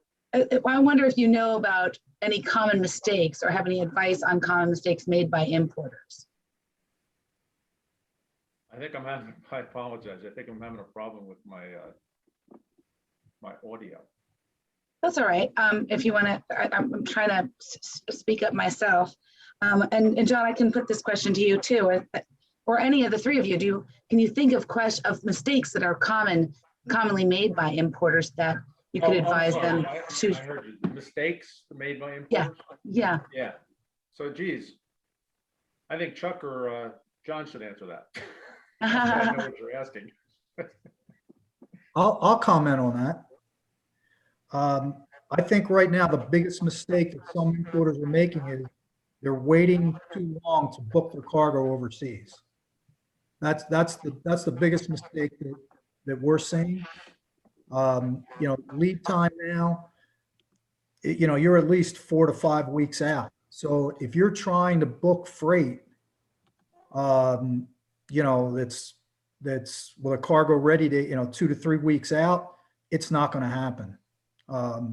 Right now, 80% of the vessels are filled by the big box retailers. They're the ones that are getting the space.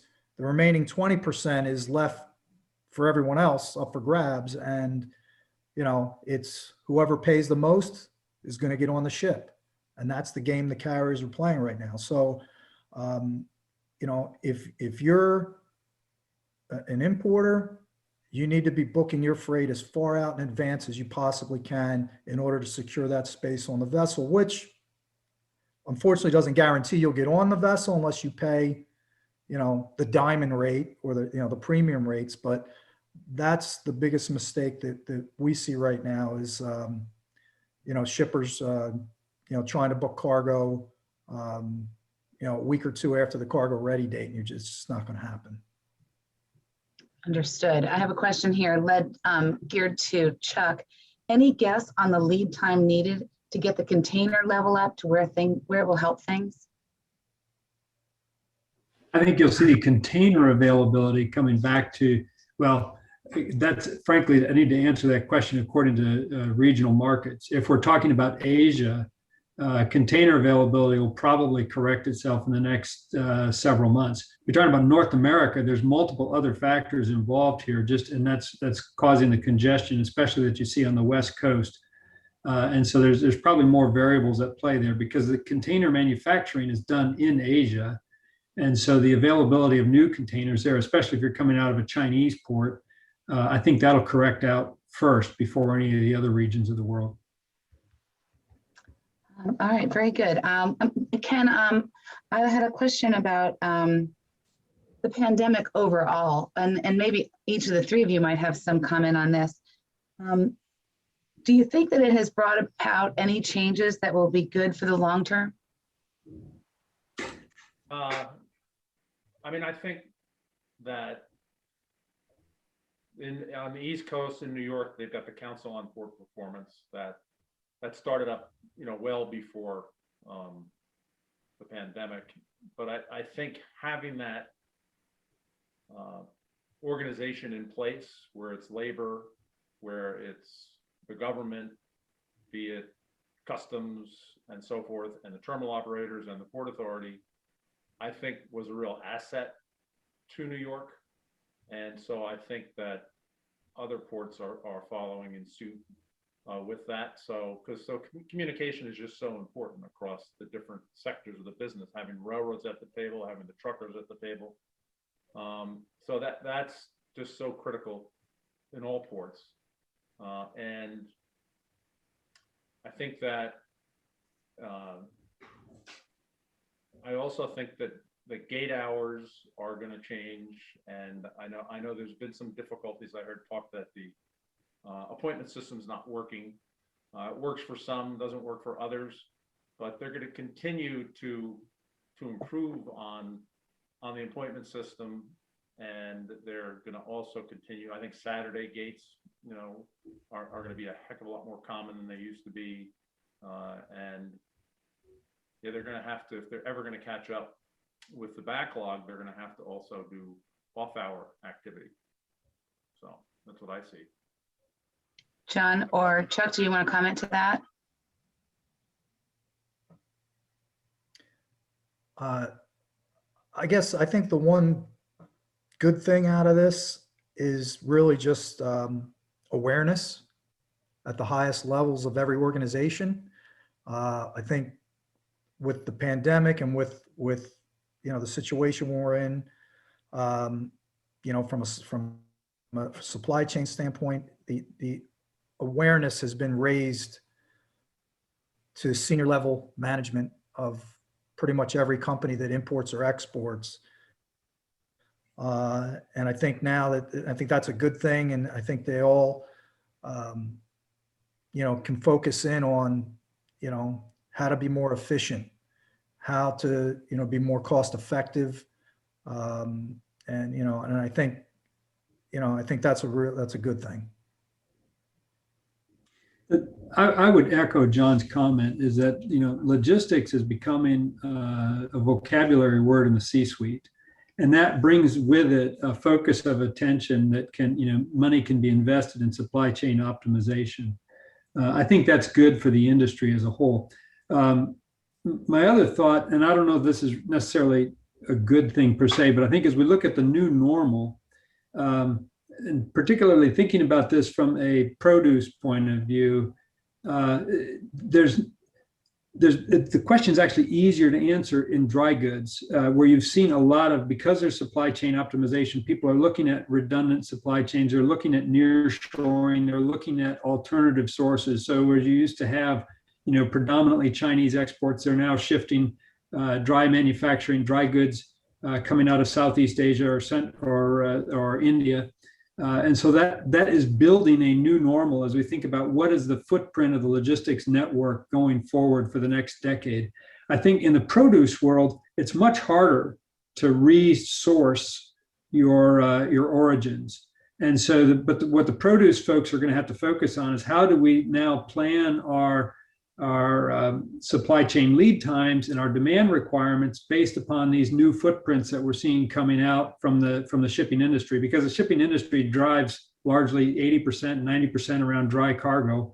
And that's what's going to determine ship schedules. That's what's going to determine, flow patterns. And I think that's not necessarily, good news, but it's certainly something that as we look forward, we have to face the reality of what the new normal is really going to be. And we have to start planning for what the market is making available to us. Understood. I see a question here for John. Most of the forwarders and shipping lines are offering premium rates on top of the ocean freight. Will this be a continuous trend until early 2022? This is a really huge impact to exporters. In my opinion, absolutely. So until the FMC steps in, or the U.S. government or the Chinese government, steps in, they pretty much can get away with whatever they want. So, as of June 1st, on top of these already exorbitant rates, a lot of the carriers have instituted a $2,000-$3,000 GRI on top of everything else, which is why you're seeing $17,000 rates. Like I said, I'm no fan of the ocean carriers whatsoever. I never have been. Unfortunately, we have to work with them every day.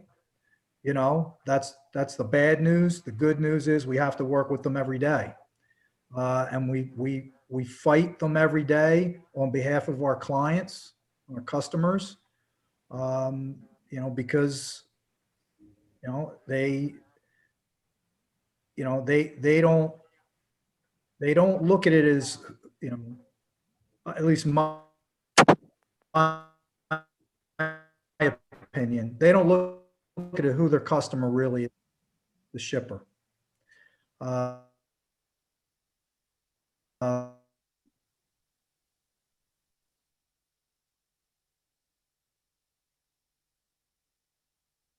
You know, yeah, this is gonna go into 2022. All right, I lost a little bit of that volume at the end, but thank you. Steve O'Mara is asking a question. Can you unmute him for me, please, Ed? Steve, are you there? Yes, I'm here. I hope everybody can hear me. Thank you, gentlemen, for your time and your insight. Chuck, you mentioned shipper resiliency and positioning yourself to have your cargo be prioritized. Is there a couple of 2-3 tips you can provide the importers who are listening? I don't want to use the word easy, but maybe simple suggestions you may have that we can use to improve our shipper resiliency? Yeah, I'd love to do that. But you're absolutely right. They're easier said than done. And that's where a lot of our work has been focused on. It's not necessarily glamorous, but it's the good old fashioned blocking and tackling of logistics that makes an organization successful. First one that comes to mind is just forecast accuracy. You know, when I think of, actually, let me back up. The way we're approaching the problem is from the perspective of the carrier. What are the things that drive the carriers nuts when they're trying to work with a shipper's operations department? And so forecast accuracy obviously comes to mind pretty quickly because carriers are constantly complaining about variability or sudden changes in a shipper's demand forecast. Another one that we look at is booking cancellations. You know, unfortunately, the sad reality, and again, I'm speaking, you know, John's probably going to be upset with me because he said several times he doesn't like the carriers. I'm a bit more of a realist. I look at it as like, okay, we're in business. We've got to face the new normal and we've got to come up with the best strategy for our clients to help them. So I look at it from the carrier's point of view, whether I like them or not. You know, one of the things that they complain about frequently is that there's a lot of shippers who just double book or they'll make excess bookings. If I know that I'm going to have cargo shipping at the end of the month, I'll start placing bookings for it. And then my manufacturer might actually be falling behind schedule and I'll have to cancel a third of my bookings. And so we look at the fall down rate from the carrier's point of view. What are the things that drive them nuts? Other things we look at is just, accurate documentation. Do carriers have to do the booking procedure? Does it have to, do we have to go through rework processes in order to make things optimized? We look at a shipper's performance on actual container retrieval and container return in the domestic ports. And, you know, are the shippers living up to the expectations? Now, right now, that's a tough one to measure because frankly, the whole system is out of balance. But we look at it also from a consistent point of view, you know, in a normal flow of operation, is a shipper actually meeting the expectation that the carrier has? And so as painful as this may sound, we're actually trying to teach shippers how to think about the carrier's pain point so that the shipper can improve not only their own performance, but also how they present themselves and how they approach a carrier and demonstrate to the carrier that they're a reliable customer. And that's probably not what most shippers want to hear, but it's actually what carriers are looking for when they think about a shipper of choice. Any other comments from John or Ken on that topic?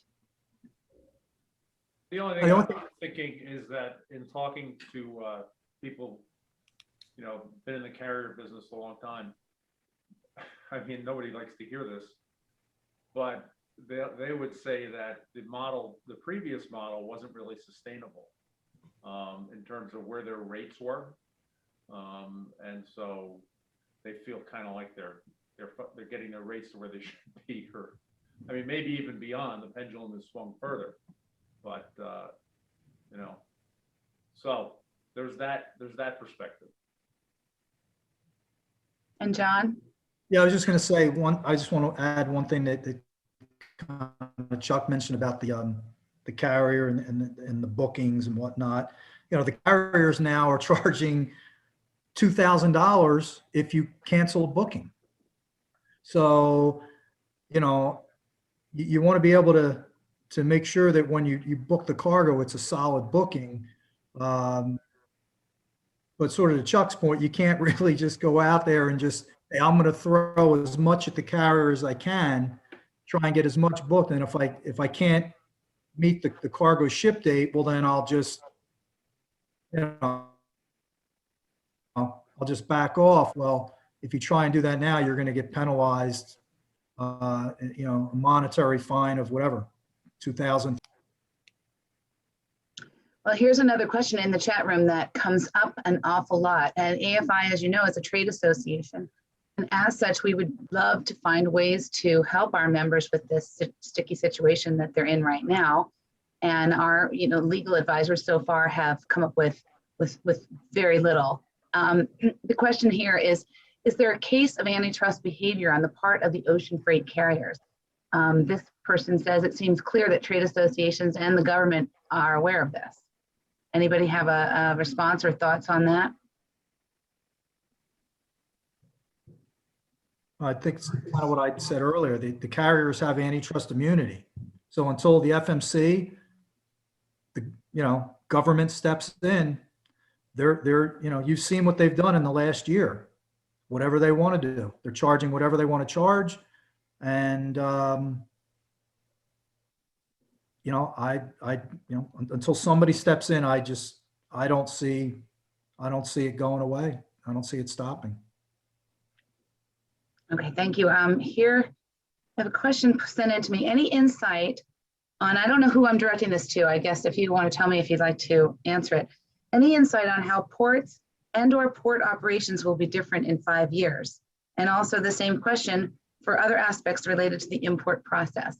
Anybody looking down the road 5 years that have thoughts to share? I mean, quickly, I mean, cargo levels today are kind of at the level that they were predicting for 5 years from now, right? We're already 5 years ahead in terms of the volume of cargo. Again, that's probably not sustainable. But I think what's also going to happen with this big, you know, kind of, and it's all ports are handling more cargo, even small ports. So I think we're going to see some more investment. We went through a period in New York and New Jersey of investment in infrastructure to handle more cargo. Now they're realizing the almost $1 billion put in a rail, or maybe it was only 600 million, but we're going to need more for on-dock support track and things like that for rail. So we'll see improvements there, I would say. And then also the terminals that are looking to densify operations, maybe we'll have to accelerate that. So there could be some construction going on. And there will likely be a continued movement towards automation in some areas that could improve efficiency, because they're always looking to improve on their efficiency, you know, in terms of what's happening on the marine terminal. True. John, do you have anything to add to that about 5 years from now? I think the deep water ports are going to benefit because I'm not sure which one of the guys had mentioned this already, but yeah, you know, the carriers are building bigger ships. Those bigger ships can only go into deep water ports. So in those ports, you know, they're going to have to make the necessary infrastructure changes in order to handle the volume, whether it's terminal operations, rail, automating the process. You know, that's where I see things going in 5 years. The bigger ports will benefit. The smaller ports will find their niche cargo. You know, Philadelphia, for instance, is a smaller port. It's all break bulk dependent. It's all commodity driven. It's not really a big box port, but it's efficient. It runs smooth. you know, compared to the New Yorks and the, you know, the LAs of the world. So, you know, 5 years from now, yeah, I think the deep water ports are the ones that will benefit and see the cargo increases. And Chuck, the same question to you. What do you see for 5 years from now for the importers and the ports?